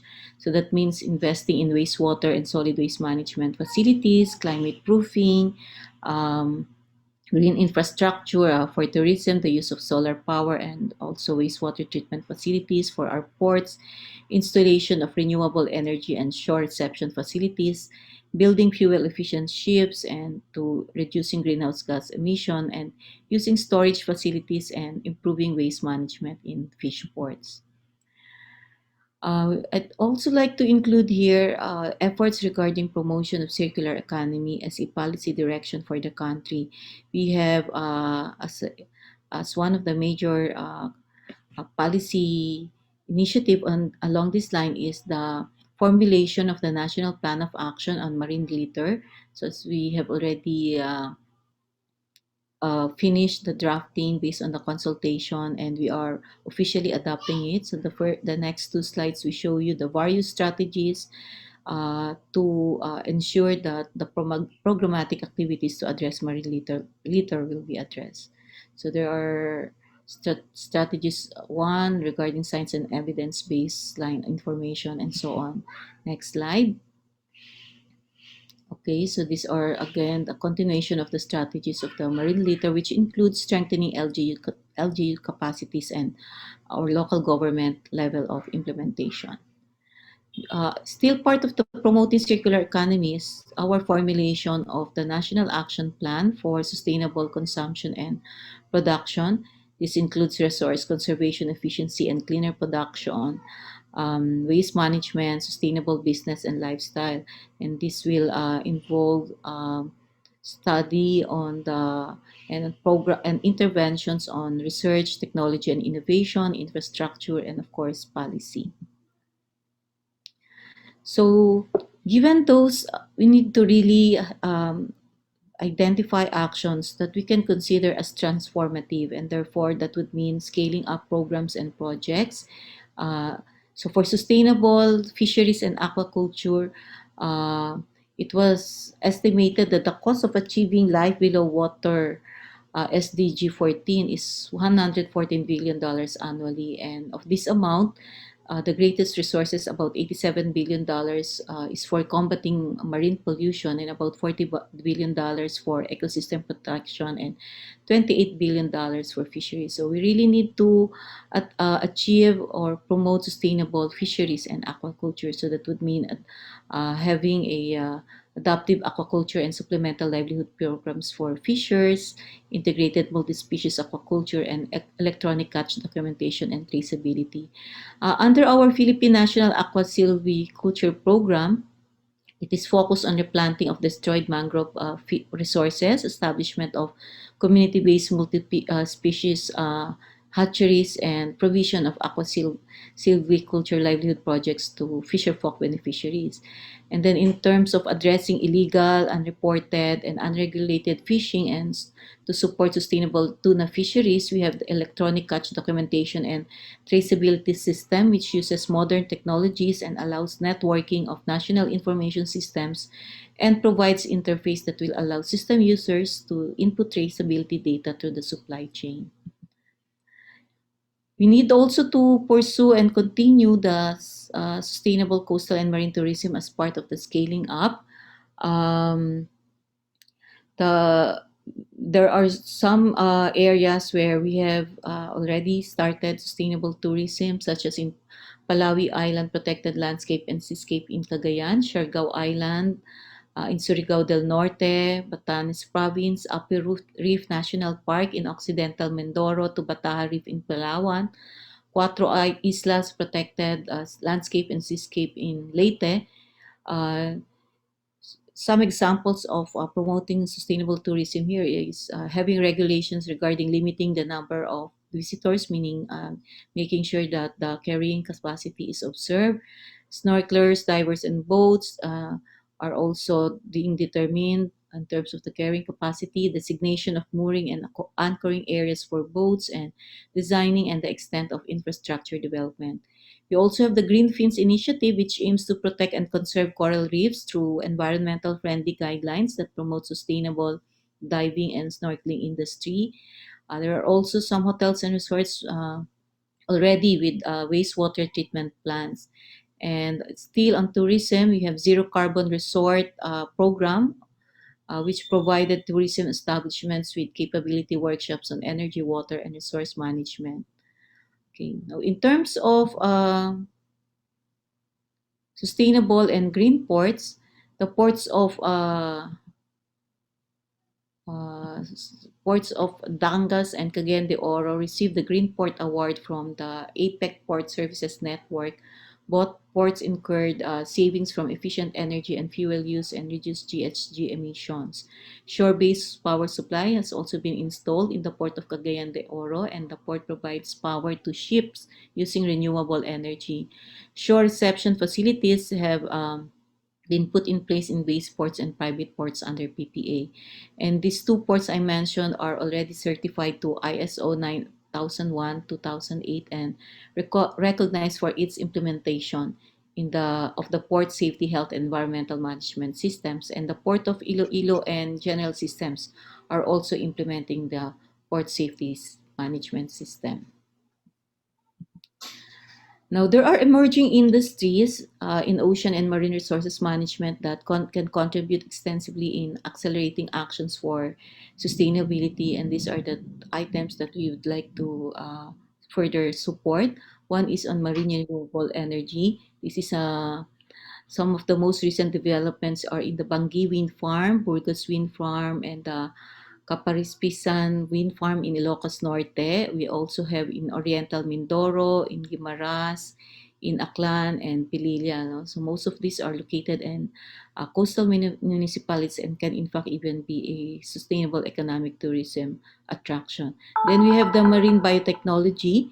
The Philippine Marine Drug Discovery and Resource Facility was created by Academe with funding from government to extract bioactive compounds, specifically from sea snails and sponges and sponge-associated organisms with the aim of producing potentially high-value pharmaceutical products. And then, of course, the shipbuilding and ship repair. Philippines is the 5th largest shipbuilder in the world, so we have to ensure that as we do shipbuilding or promoting shipbuilding and ship repair, that it is done using best sustainable practices. One of the strategic entry points needed in the areas of enhancing national statistical systems and more transparent sharing of ocean data uh, is needed, no? And we are moving towards having more disaggregated data to account for key sectors in industries such as small-scale fisheries, mariculture, coastal and marine tourism, coastal offshore, wind power, so that we have more studies on valuation of coastal and marine ecosystems to get more robust estimates. We are venturing into assessment of backward and forward linkages and multiplier effects of the ocean economy, because if we include this, the contribution of the ocean industry would be much higher as percentage of the gross domestic product. We're also developing framework or mechanism to measure the contribution, impacts, and benefits of blue economy initiatives to be able to convince the private sector to invest more on blue economy. To address policy coherence of the national level, we are working for an integrated Coastal and Ocean Act, which will ensure intersectoral integration among coastal and marine sectors, between coastal and marine sectors and land-based sectors. Whole of government approach, particularly on the vertical integration among local governments and national government, spatial integration between the land and the ocean side, ocean science economics policy integration for an evidence-based policy measures, and an international integration to address transboundary issues and international commitments. Many of the challenges in the conservation and sustainable use of the oceans and marine resources lie in the transboundary and highly complex nature of ocean management. And the dearth of data for Goal 14 can be attributed to insufficient global methodological development, limited country level experience in collecting ocean data, and high cost of collecting data across the exclusive economics zone. So this is where the regional cooperation and mechanisms such as PEMSEA comes in. No? It is very crucial. It offers a pathway for establishing meaningful partnerships, effective follow-up and review, and inclusive sharing of experience across stakeholders and countries, just like what we're doing right now. And the PEMSEA Resource Facility, which has the competence and expertise, can provide the required technical support and strengthen this regional cooperation and mechanism, which is inclusive and an action-oriented regional platform. So we lock down our country during the COVID-19 pandemic, we have well established that COVID-19 is a result of human impacts on nature reflected in growing threats to biodiversity, forests, and oceans. And as we deal with the response to the pandemic and the recovery path, we can transform these challenges. We need to ask how do we find opportunities in this crisis? That this crisis that we are all unfortunately confronting provides us the opportunity to rethink, reevaluate our directions. Next slide, please. Our choices for the economy, for the environment, for humanity. And how do we do it? We need to see clear signs that the pandemic and our societal response to it will lead to significant and permanent changes in the path of future global emissions. We need to analyze our response to pandemic through a climate lens, and we can in fact convert this crisis into opportunities to accelerate the climate action. So COVID-19 as a motivation for encouraging co-benefit approaches between air pollution, health, climate, and other social economic issues. So as we pursue green recovery, next slide, we need both significant and government policies and important personal behavior changes so that it can lead to introduction of lasting habits, not just from radically altering a lifestyle, but for climate action and ocean economy, we need to long-term cultural and behavior shift. But then again, substantially changing behavior requires, as a general rule, structural changes to the choice architecture which individual consumers make decisions such as regulations to ban certain products or large price hikes or new infrastructures. But for the meantime, we can adopt individual and personal behavior changes to contribute in addressing the impact of climate change. Climate crisis has not gone away and our response cannot be put on hold. And the enormous impact of the COVID-19 crisis on human well-being and health cannot allow the world to be diverted from a strong response to the climate nature crisis affecting our oceans.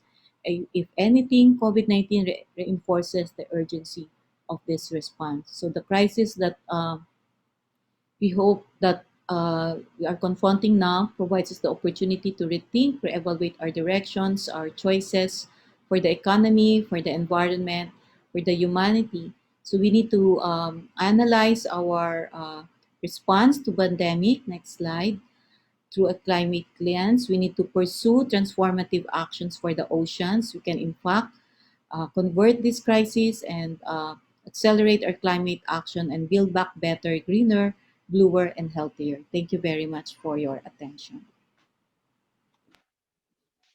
Thank you so much, Undersecretary Te, for your presentation. Our next country presentation will be given by the Director of the Marine Environment Policy Division and Marine Policy Office of the Republic of Korea's Ministry of Oceans and Fisheries, or MOF. Since starting his career in public service in 1997, he has served in many capacities with regard to marine affairs, such as marine leisure tourism, port logistics, and coastal planning. He also served as Director of Regulatory Reform and Legal Affairs in MOF. Please welcome our next speaker, Mr. Jong-gu Kang. Thank you for the wonderful introduction. Mr. Sai Samel, Cambodian Minister of Environment, Mr. Peter Thompson, UN Special Envoy for the Ocean, Ms. Amy Gonzalez, Executive Director of PEMSEA, distinguished guests, greetings from Korea. It is an honor for me to take part in the Ocean Roundtable Dialogue, which signals the start of the 2021 East Asian Seas Congress, and have this opportunity to shed light on Korea's marine environment policy.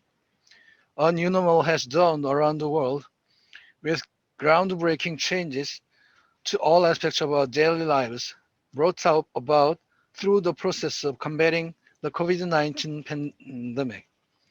Infection control, quarantine, and wearing masks have become common practice, and the use of disposable plastic products has drastically increased.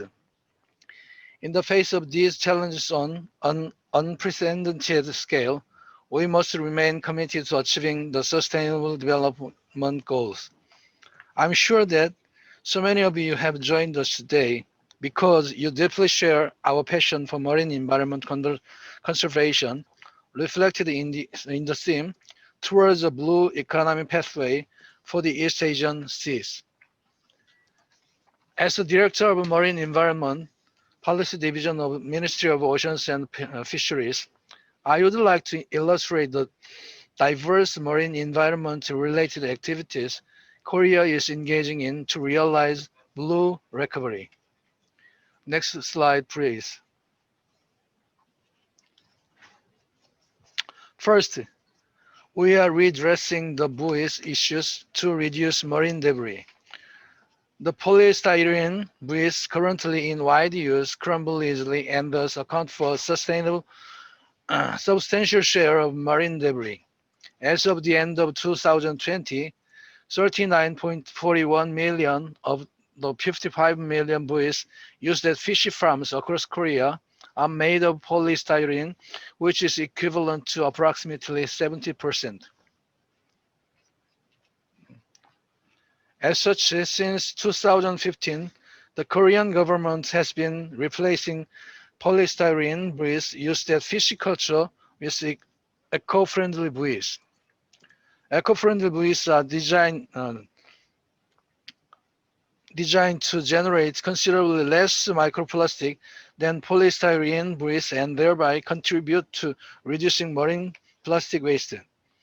We have secured related budgets and established measures with the aim of replacing all buoys with eco-friendly ones by 2025. Next slide, please.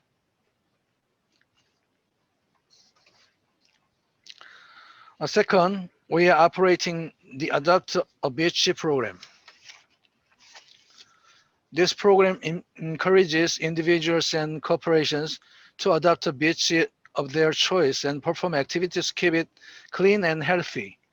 The pilot program was successfully completed on Jeju Island last year, and we plan to launch this program in full nationwide by next year. We anticipate that this program will contribute to fostering a culture of voluntary management of coastal areas. Next slide, please. Third, we are building cleanup vessels and operating groups of marine environment keepers to facilitate marine debris collection and other sea cleaning activities. Cleanup vessels are vessels that collect and remove discarded fishing nets and other waste from the sea for a clean offshore environment near ports. A total of 22 cleanup vessels are currently operating at 14 ports in Korea. We are also pushing ahead with cooperation project for cleanup vessels contracting with PEMSEA members states such as Philippines. Next slide, please.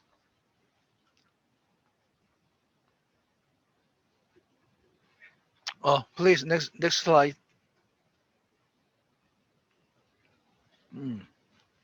Oh, please, previous page.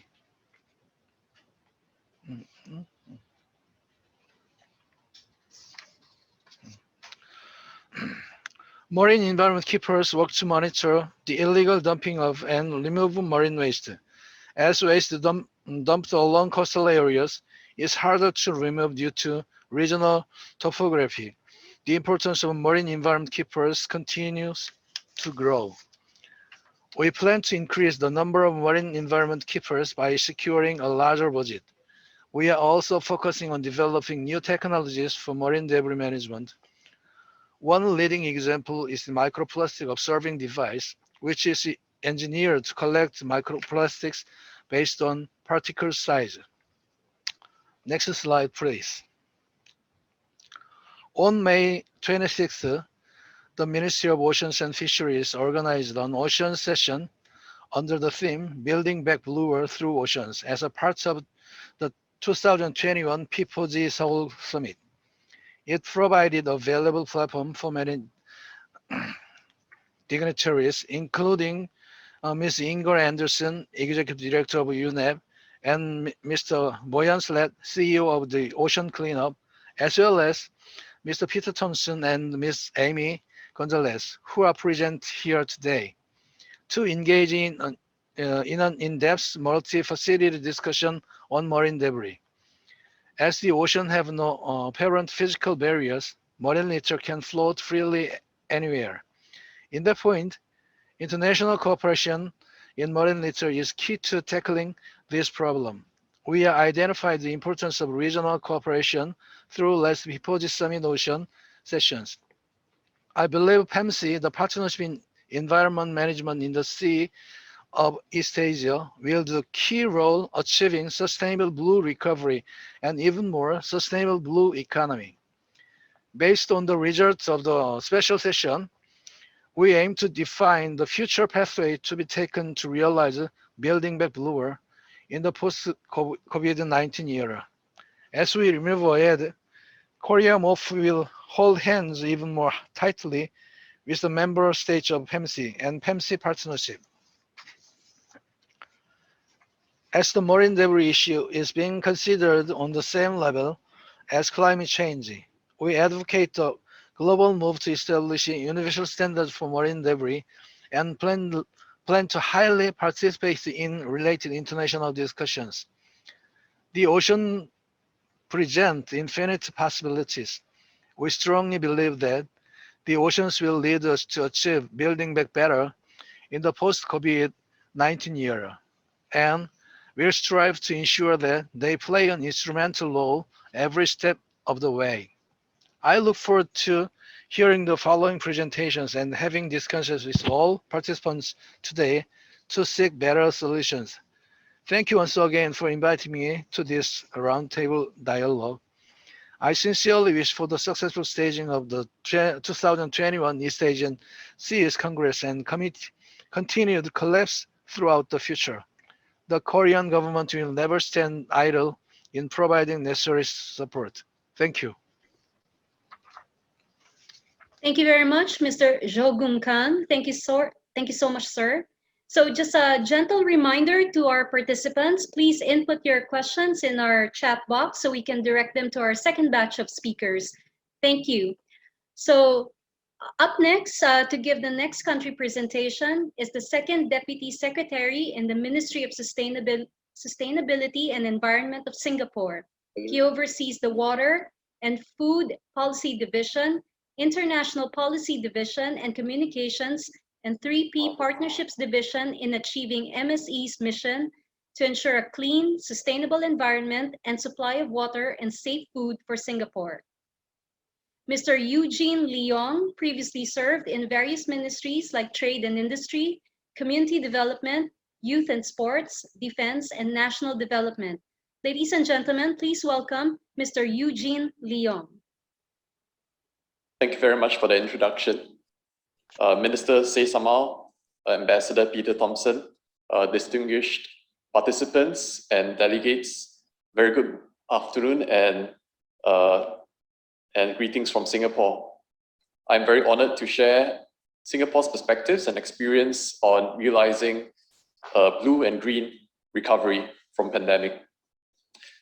Now, as we speak, many countries are still battling COVID, and we have seen how the pandemic has ravaged lives and livelihoods all around the world. At the same time, as mentioned by many speakers, it is ever more urgent for us to renew our commitment to sustainability while navigating our way through this recovery. Climate change remains a long-term global and existential challenge, with intensifying effects occurring right here in our region. We see more extreme weather conditions, including typhoons that have become more frequent and intense, ravaging many countries around us. The health of our marine environment continues to decline due to many factors, including marine litter, overfishing, as well as climate change. And this is not helped by the increased use of PPE, face masks, and food packaging during this pandemic. At the same time, we also do see green shoots of hope, which we should carefully nurture and continue to grow as an opportunity to bounce back stronger and safer from this pandemic. In many places, we do see that the temporary reduction in human activities has enabled nature, including marine biodiversity, to rebound. We see on the global stage rejuvenated interest in environmental cooperation. So earlier this year, the US rejoined the Paris Climate Agreement, and just last week, world leaders adopted the Seoul Declaration at the P4G summit to collectively fight climate change. This summit was also mentioned by our friend from Korea just a while ago. And individually, many of our countries have also launched plans for green recovery, and this includes Singapore, given that we are a small and urban island city state where sustainable development is vitally important to ensure the well-being of our people. So in this context, please allow me to share very quickly about the Singapore Green Plan 2030, which we just launched in February to put sustainability at the core of everything that we do in Singapore.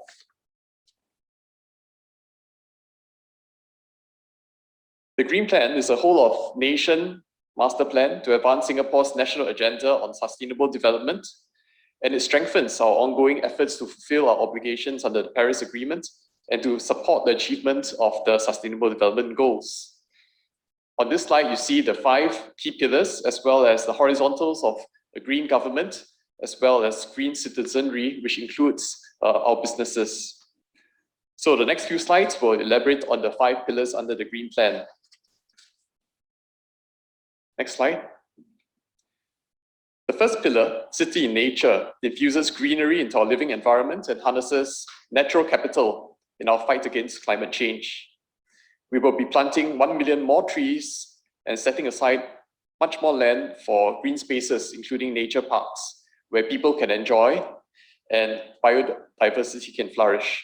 So one example is Khatib Bongsu, which you see in the slide, which is a 40-hectare nature park consisting of mangrove forests and mudflats in the northwest of Singapore, which will be ready by 2024.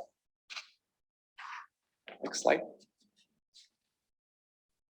In the sustainable living pillar, we will reduce carbon emissions, keep our environment clean, and make resource water and energy conservation a way of life in Singapore. In line with our earlier zero waste master plan, we will close key waste loops, the 3 key waste streams, including e-waste, packaging waste as well, and plastics, as well as food waste, and turn this trash into treasure through circular economy approaches. All our waste is collected and either recycled or incinerated and stored in our offshore Semakau landfill, which you see in the picture. In fact, with good environmental management practices, Semakau has become a thriving home to some of the richest marine biodiversity in Singapore. And we intend to continue to extend the lifespan of Semakau and reduce the amount of waste sent to the island by 20% by 2026. So annually, we will send 20% less incineration bottom ash to Semakau. Next slide.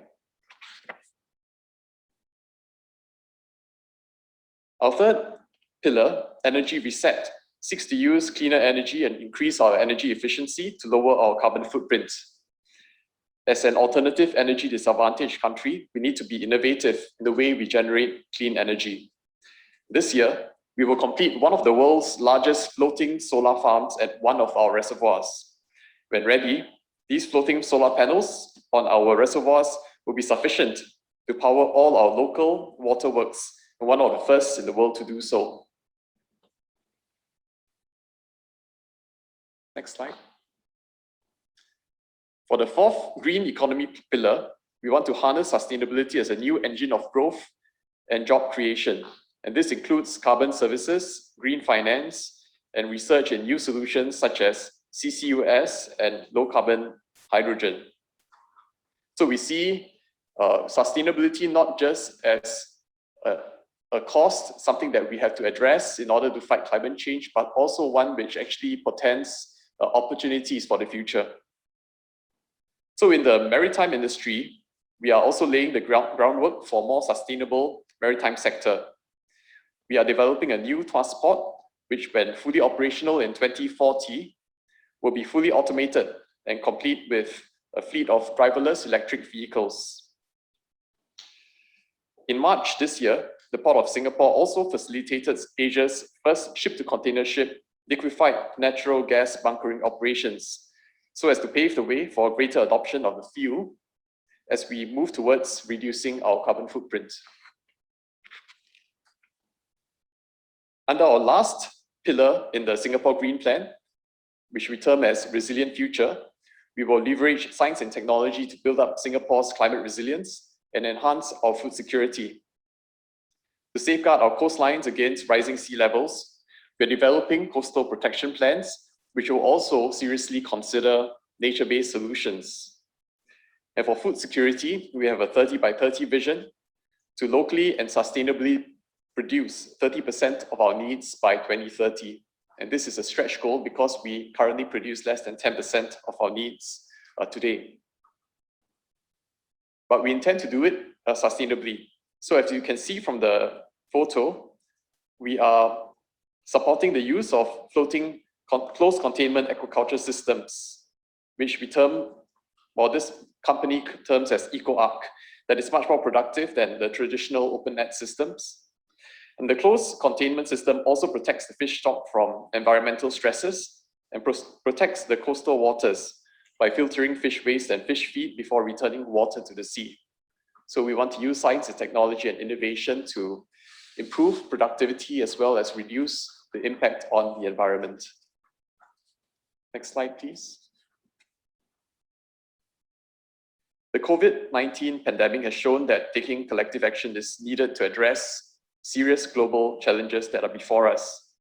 And it's important as ever for countries to exchange information, put our heads together and share solutions. And that is at the global stage, but within each country, cooperation also needs to transcend all levels of society. For the Green Plan, our belief is that its success depends on every individual, household, organization, and business playing their part in Singapore. And we also need to leverage on science, technology, and innovation to unlock novel solutions. For instance, the Center for Climate Research Singapore is working on downscaling global climate models to support climate change policy making, not just in Singapore, but also in the broader Southeast Asian region. And this is something that we are happy to continue to dialogue and share information and scientific knowledge with the community in the region to help us in our common fight against climate change and rising sea levels. And this policy science partnership nexus serves as a reminder that we must adopt integrated holistic planning to achieve optimal outcomes as we seek to make tough trade-offs between competing demands and limited resources, as well as seize opportunities that come our way. And there's also a need to balance our near-term as well as longer-term priorities as we do so. Within the PEMSEA community, this nexus is not new, something that PEMSEA has also mentioned in its various strategies. An integrated coastal zone management has been an important approach to achieve sustainable coasts and maritime environments. For Singapore, we have developed an integrated coastal urban management framework, which is suitable for Singapore's context and which we are more than happy to share our experience and perspectives on. And we also look forward to learning from the PEMSEA community as we collectively transit to greater sustainability in the aftermath of this pandemic. Next slide. With that, I come to the end of my sharing. I'm happy to hear and learn from our distinguished speakers today. And there are many points which we resonate with the speakers that have come before us. I look forward to the dialogue later on. Thank you very much. Thank you very much, Mr. Leong, for sharing Singapore's Green Plan. Our next country presentation will be from Timor-Leste. Again, I apologize this technical the system on the Timor-Leste, from Timor-Leste. We try on the screen, you know that the name presentation is the Mr. Acacio, General Director, but unfortunately, as Mr. Acacio not here, is went out to municipality. That's why myself and then our colleagues from the academic NLC, is Mr. Mario, want to summarize some information from Timor-Leste side regarding to what is a blue economy pathway for the East Asia seas. This, we want to follow my presentation in this in the first slide. The challenges and opportunity to Timor-Leste in accelerated its transformation into a blue economy against to backdrop of the COVID-19 outbreak, and then the country post-pandemic recovery plans in the coastal and marine sector. Next slide, please. Yes, the first, there are some example in Timor-Leste side when addressing the positive development on the marine and then coastal environment in Timor-Leste since the pandemic beginning. The example of we are here is supporting our fishermen here, fishing equipment for fishermen, and then increasing the family's income, diversification, fishing boat, and what is the fish is species is the tilapia production. And Timor-Leste government has been allocating enough resources such as development technical staff and then budget to addressing our country's coastal and marine issues, despite the current focus on the health, economy, and tourism sector due to COVID-19. For Timor-Leste point of view, the role of PMC research facility PRF in the helping the country partners brochure economy pathway has been acting as facilitator, enabler, provider, organizer, and then supporter that serving the implementation of sustainable coast and ocean government. Timor-Leste developed the state of ocean and then coast SOC reports developing a short baseline on the state of our coast and then ocean resources, and as well the effective monitoring tools to measure the performance of our integrated coastal management ICM program that have been released 3 coastal municipalities in Dili, Manatutu, and then Liquisa. And we have planned to ensure that SOC reporting continues to help measure police and then management intervention and in addressing processing coastal and ocean threats, for example, marine pollution in Aturu Island. Timor-Leste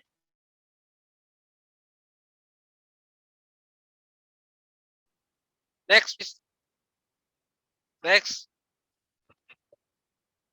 Timor-Leste advise on the success and lesson in the working across sector, multi-agency approach in the blue economy by engaging related stakeholders at the national and then local levels. Next. Timor-Leste has been promoting integrating coastal management for the past 25 years. In this regard, we can ensure that there will be more and more local government as the realization our government to sleeve the central government authority, the centralization of national government to adopt and then replicate the ICM in some new piloting municipality. We hope PEMSEA and then university as ICM learning center will be sustaining support to scaling up ICM implementation in order to help the transition of the local government to blue economy. I think this is a summary our presentation shortly from the Timor-Leste side. We apologize the technical maybe presentation, our presentation just shortly. We hope that we also thanks for the regional organizer to provide the times for to sharing the information from each country and also from Timor-Leste what is learning, learning by experience, from our speaker, another speaker before for another countries, college foreign countries. I think this is a shortly presentation from Timor-Leste side, and thank you. I beg to moderate. Thank you, Chair.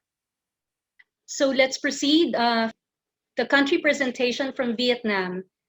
This will be given by the Deputy Director General of the Vietnam Administration of Seas and Islands of the Ministry of Natural Resources and Environment, Previously, he worked for the Vietnam Chamber of Commerce and Industry, Ministry of Foreign Affairs, and Vietnam Union of Friendship Organizations. Ladies and gentlemen, please welcome Mr. Nguyen Ke Lam. Yes, thank you very much for the introduction. Oh, sorry. Good morning, Excellencies, colleagues, experts, and friends. On behalf of the Vietnam Ministry of Natural Resources and Environment, I'd like to send my respectful greeting to all delegates to the Roundtable dialogue on Blue Economic Recovery Plan, example of best practice toward Blue Economic Pathway. Next slide. And now I would like to share some information regarding economic recovery plan and blue ocean economy in Vietnam. Next slide, please. As we all know, the COVID-19 pandemic began appearing in Vietnam on January 23rd, 2020, and has experienced several outbreaks across many localities across the country, causing strongly multidimensional and long-lasting impact to economy. Since the beginning of 2020, Vietnam has also faced 2 waves of outbreaks of the COVID-19 pandemic, and now is the 3rd wave, and our goal are success in controlling COVID-19, moving toward economy safe reopening on the 6 to 9 and sustainability of policy support the recovery of number of important sectors and as well as the economy as a whole. In the face of COVID-19 pandemic, remaining steadfast in its breakthrough requirements and priorities, macroeconomic stability, deepening microeconomic reforms, controlling inflation, and improving the economy's resilience. Next slide.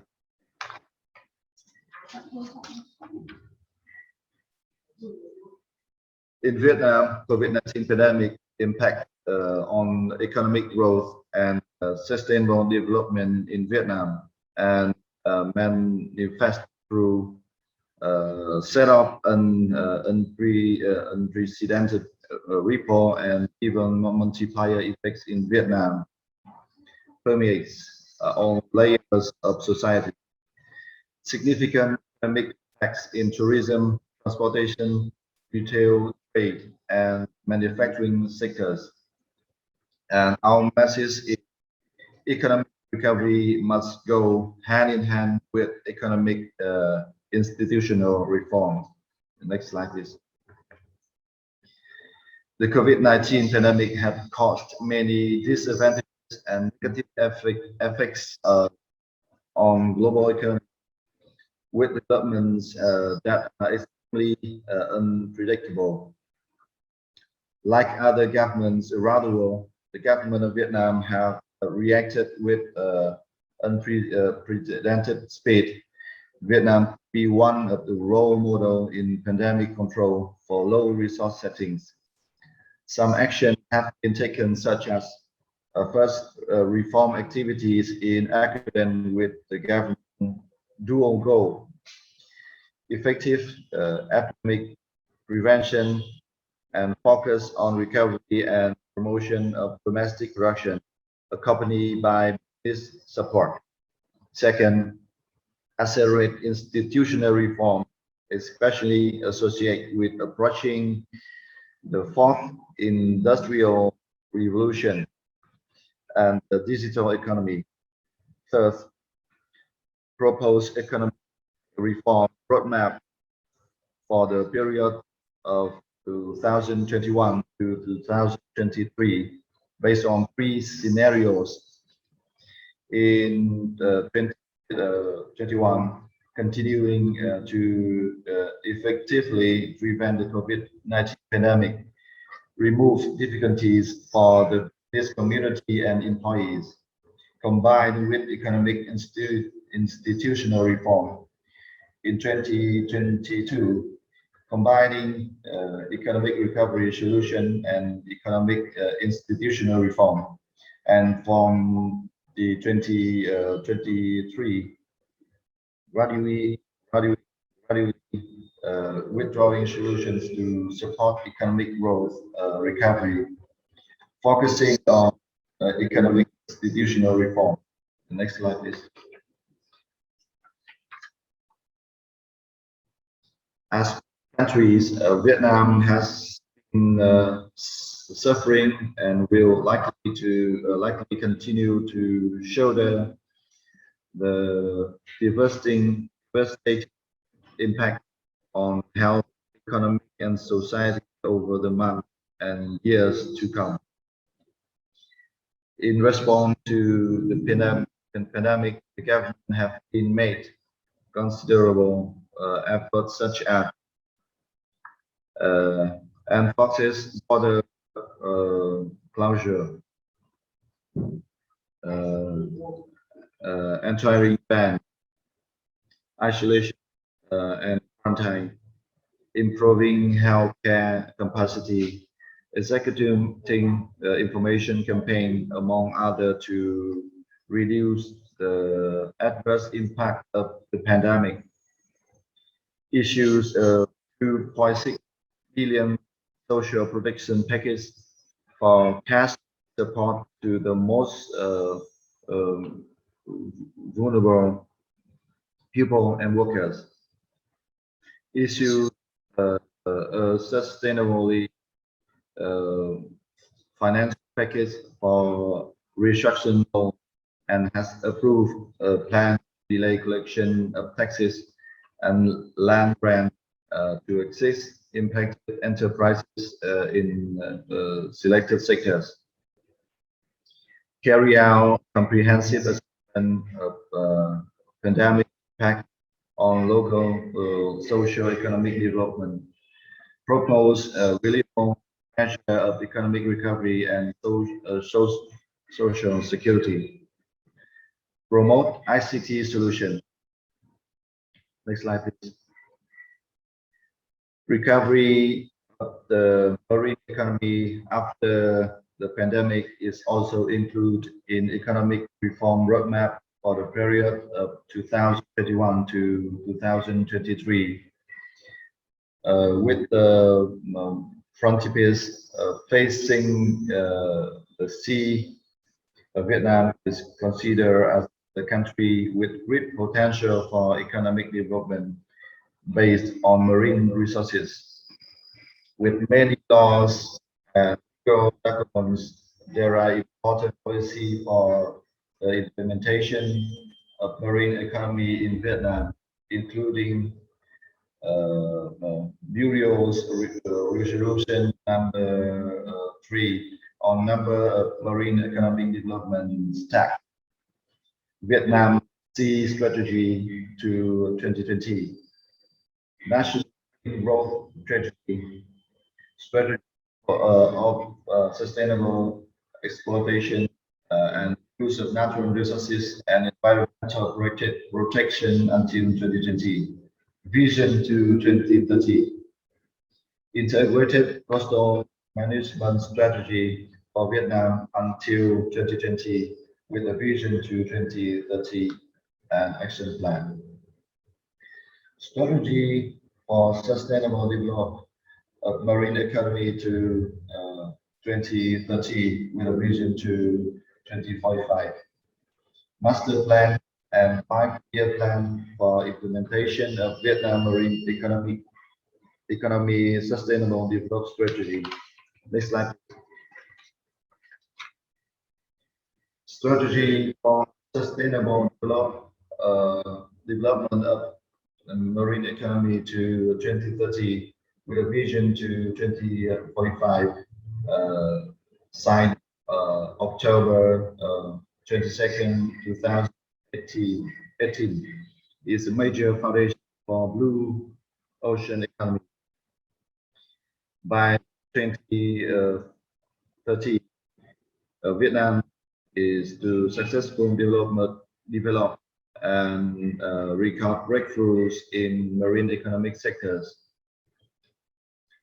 The other priority is tourism and marine services, maritime economy,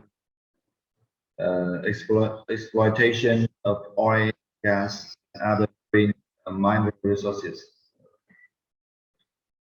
aquaculture and fishing, coastal industry, and renewable energy and new marine economic sectors. Next slide, please. We developed its marine economy sustainably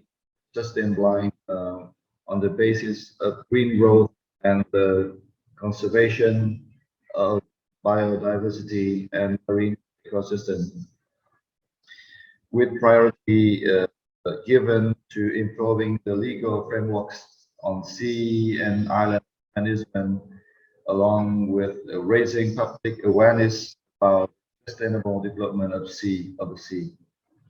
In recent years, sectors and localities have made many efforts toward the blue sea economy, such as sustainable tourism, ecotourism, marine conservation, such as sustainable fishery, pollution reduction, development of clean and renewable energies, development of green port models, development of sustainable coastal and urban areas. Next slide, please.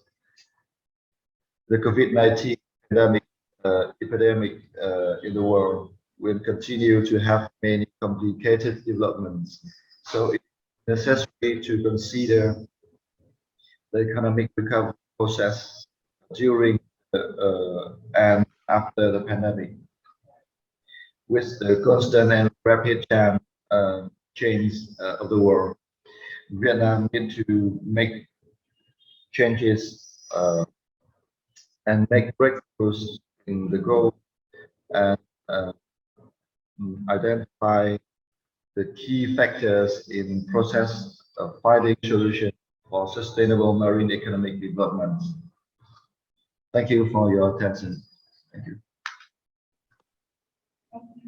Thank you for your presentation, Mr. Nguyen. Thank you, sir.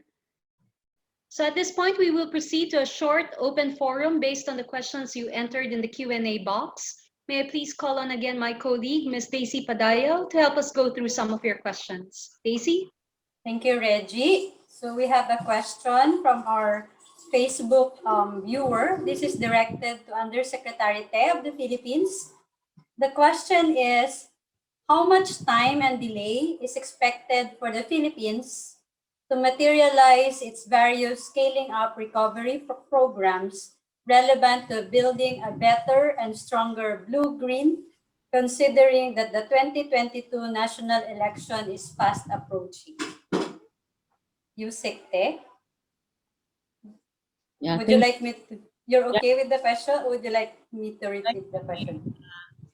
Thank you for the question. Well, I cannot say exactly how much time, no, but it would really depend on how decisive we are in the government in pursuing the green recovery measures that we have laid down. The National Interagency Task Force Against COVID-19 has identified 3 priorities towards green recovery, and that addresses wildlife conservation and protection, hazardous waste, and water security. I think at least in those 3 items, even with the election, the programs are in place. And in this forthcoming 2022 budget deliberation, we have already included many programs on improved watershed management, on coastal resource management, so that we can really recover from not only from the pandemic, but also in addressing the vulnerabilities of our country. Thank you, Yusek Te. Reggie, shall I proceed with the next question? Yes, please, Daisy, please do. Okay, our next question, we would like to request Director Jong-go Kang of Aro, Korea to respond to this question. This is a question from Mr. Fat Chandera of Cambodia. What have been done so far in order to tackle with microplastic issue, as it is globally concerning to marine, as it is globally concerning and it is a threat to marine biodiversity? Director Kang.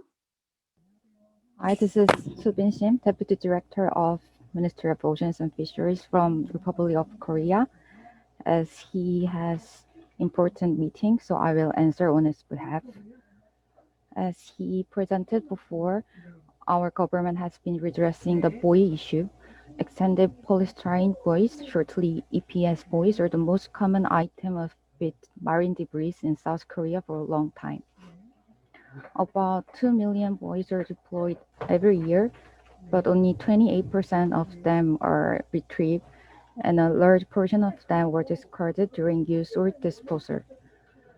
On the basis of recent scientific findings by Korean scientists, such as the prevalence of EPS buoys, microplastics along Korean coasts, its rapid fragmentation in the environment, and hazardous additives inside EPS buoys, our government recently decided the ban of EPS buoy by 2025 and implement a policy to increase the recovery rate of used EPS buoy and to replace EPS buoy to durable alternative buoy.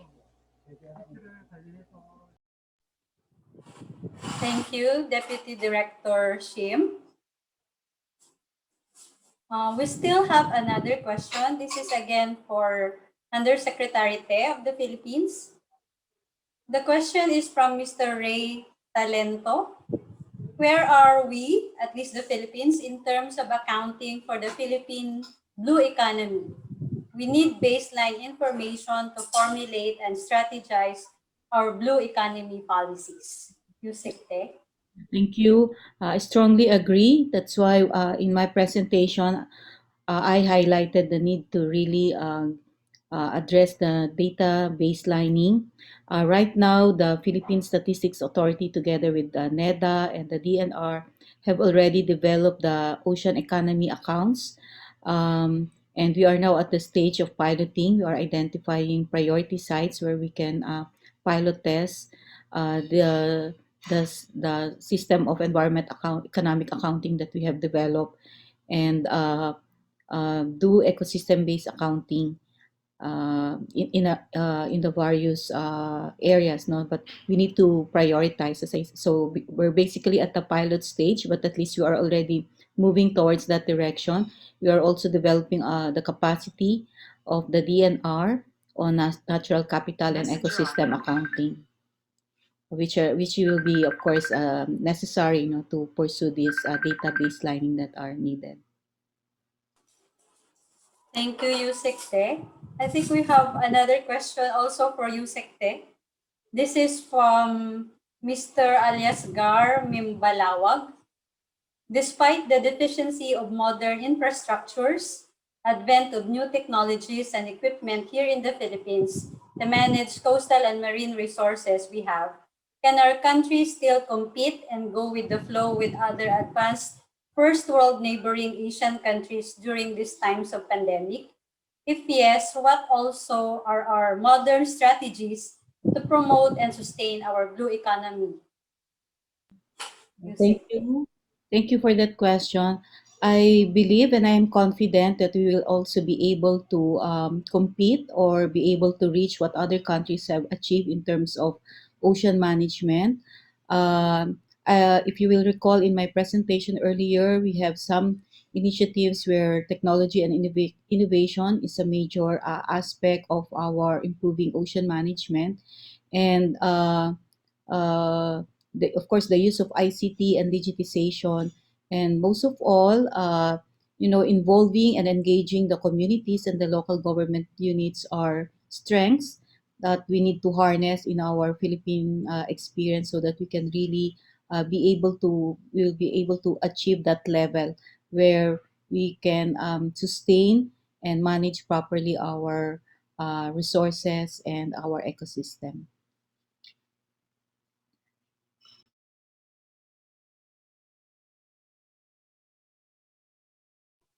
Thank you, Yusek Te. I think we can accommodate one more question.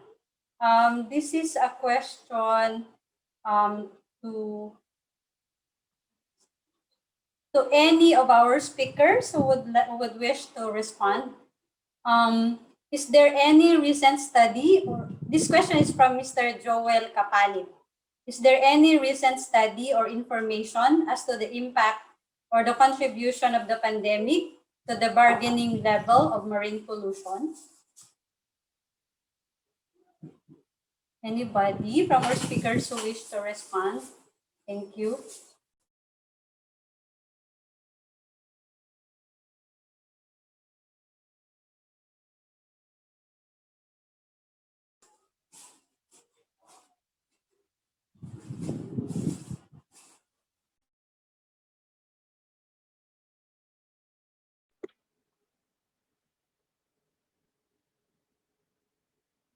Can any of our speakers please respond?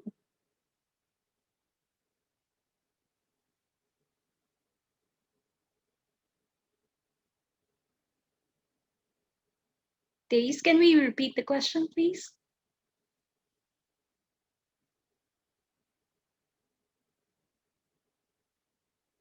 You're on mute. Okay, I will repeat the question. This is from Mr. Joel Kapalit. Is there any recent study or information as to the impact or the contribution of the pandemic to the bargaining level of marine pollution? In my presentation, I actually mentioned a study by Circular Capital, and I think there are some others. We could provide him, if he sends his email, we could provide him with the links to these studies. Thank you. I believe there's a question for Singapore in the Q&A. Yes, ma'am. So we will request our speaker from Singapore. We have a question from Malaysia, Haslina of Selangor, Malaysia. Referring to the Singapore Green Plan, how about the effect in dam water quality after the installation of the floatable solar panel? Our speaker from Singapore, please. Yep. Would you like me to repeat the question? Oh, that's all right. I can see the question on the screen. Thank So you. first of all, thanks very much for that question. It's definitely a pertinent question because we want to ensure that whatever we do in terms of introducing infrastructure and technology, we should ensure that we minimize, if not remove any impact to the environment. So before the floating solar panels were actually rolled out on Mars, there were some pilots done on it, and the agency carrying it out, PUB, which is our national water agency, also carried out an environmental impact study to ascertain what is the impact.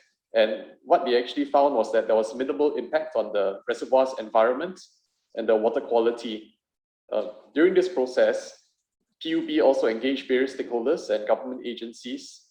And for the contractor, which is implementing this project, it was also required to develop a comprehensive environmental management and mitigation plan, which covers quite a lot of the different aspects of biodiversity, water quality, air quality, microclimate, noise pollution before, during, and post-construction of the project. So overall, it looks like the impact is minimal. Nevertheless, PUB will continue to monitor the environment, habitats closely as we continue to implement this system and mitigate it where necessary. But overall, it does look like the impact has been quite minimal. Thank you. Thank you, Deputy Secretary Leong. Over to you, Reggie. So I think that's all the time, unfortunately, that we have right now for your questions. So thank you very much, Daisy, and to our speakers for your participation. So closing out today's session is the chair of the East Asian Seas Partnership Council and senior advisor at the Ministry of Environment and Forestry in Indonesia. Most recently, he was the Deputy Minister for Environmental Degradation Control and Climate Change at the Ministry of Environment and Senior Advisor to the Minister for Energy at MOEF. To give the closing remarks, please welcome Mr. Arif Yuono. Thank you, Reggie. Honorable Minister Saisama, MC Chair Emeritus Dr. Chua Tia Eng, Undersecretary Ana Lisate, Executive Director Amy Gonzalez, distinguished speakers and guests from PEMSEA country partners, fellow members and guests and Executive Committee, participants, ladies and gentlemen. A pleasant day to you all. 2020 to 21 was expected to be the start of a new decade of action to accelerate the global pace to achieve the Sustainable Development Goals. Instead, the challenge now is to prevent another lost decade of development with the world on the brink of a major developmental setback that threatens to reverse the hard-fought progress of recent years. All speakers that are following from PEMSEA country with varying political, socio-economic, institutional, and development resources and challenges provided insightful information on how their respective countries are taking action to address the threat of climate change, coastal and marine biodiversity decline, marine pollution, and seizing opportunity to create blue-green job and moving along the path of building circular economy and sustainable consumption and production.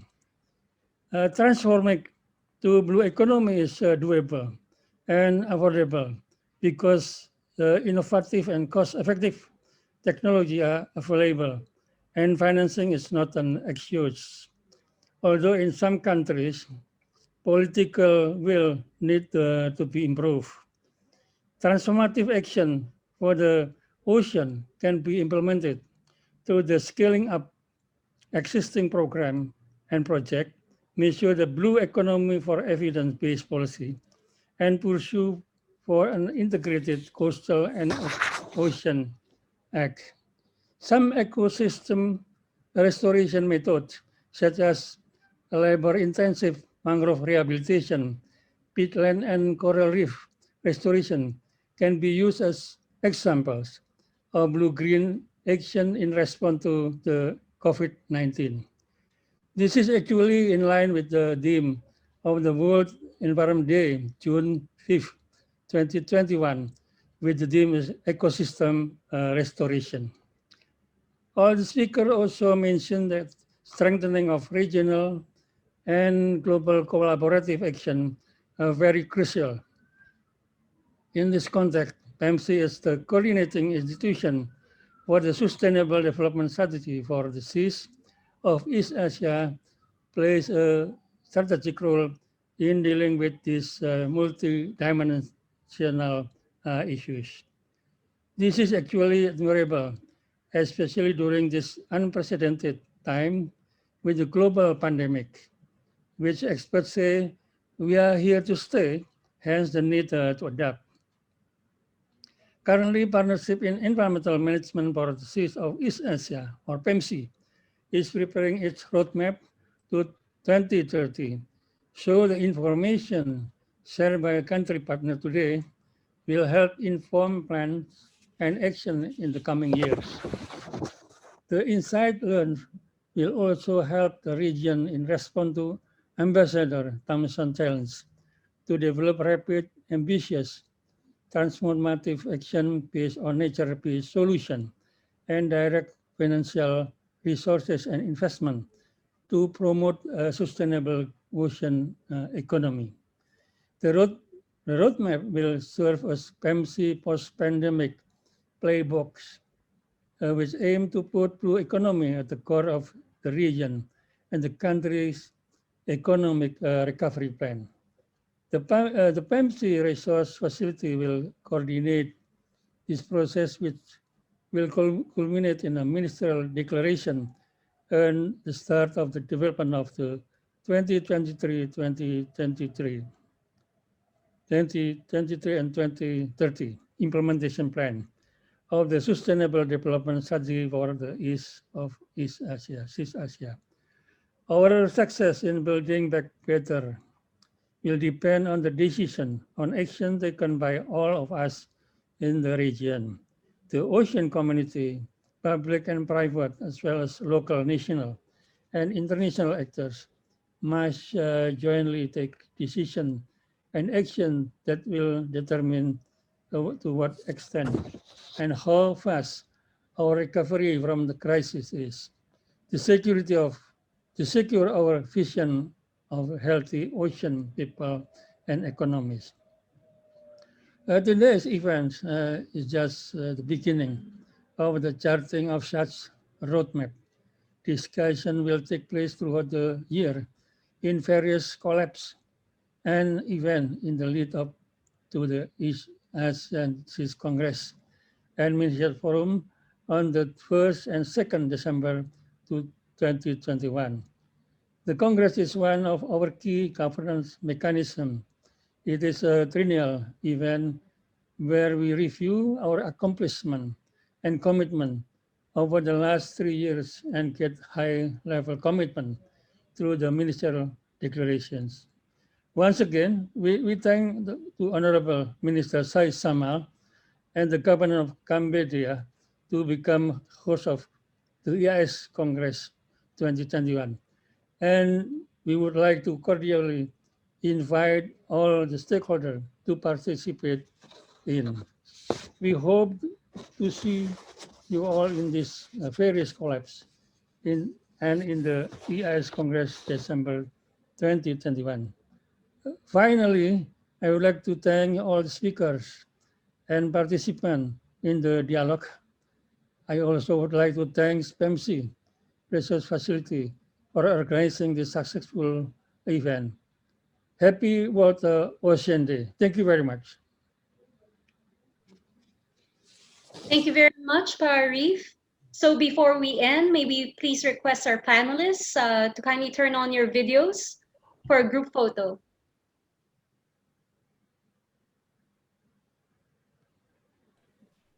So if everyone's ready, at the count of 3, a big smile for World Ocean Day. 1, 2, 3. And maybe one safety shot for everyone again. At the count of 3, World Ocean Day, happy World Ocean Day. 1, 2, 3. And that's it, ladies and gentlemen. We hope you can join us all again for the next collabs. We will be having another one on June 10 on mainstreaming gender and social inclusion in the fishery and marine sector in the Arafura and Timor Seas region. Please check our website and social media accounts for more details on the second and succeeding collabs. We also hope to see you all on December 1 and 2 for the 2021 East Asian Seas Congress. Please join our mailing list, follow us on Facebook, Twitter, and LinkedIn. Thank you all for coming today and have a good World Ocean Day. Thank you. Bye-bye.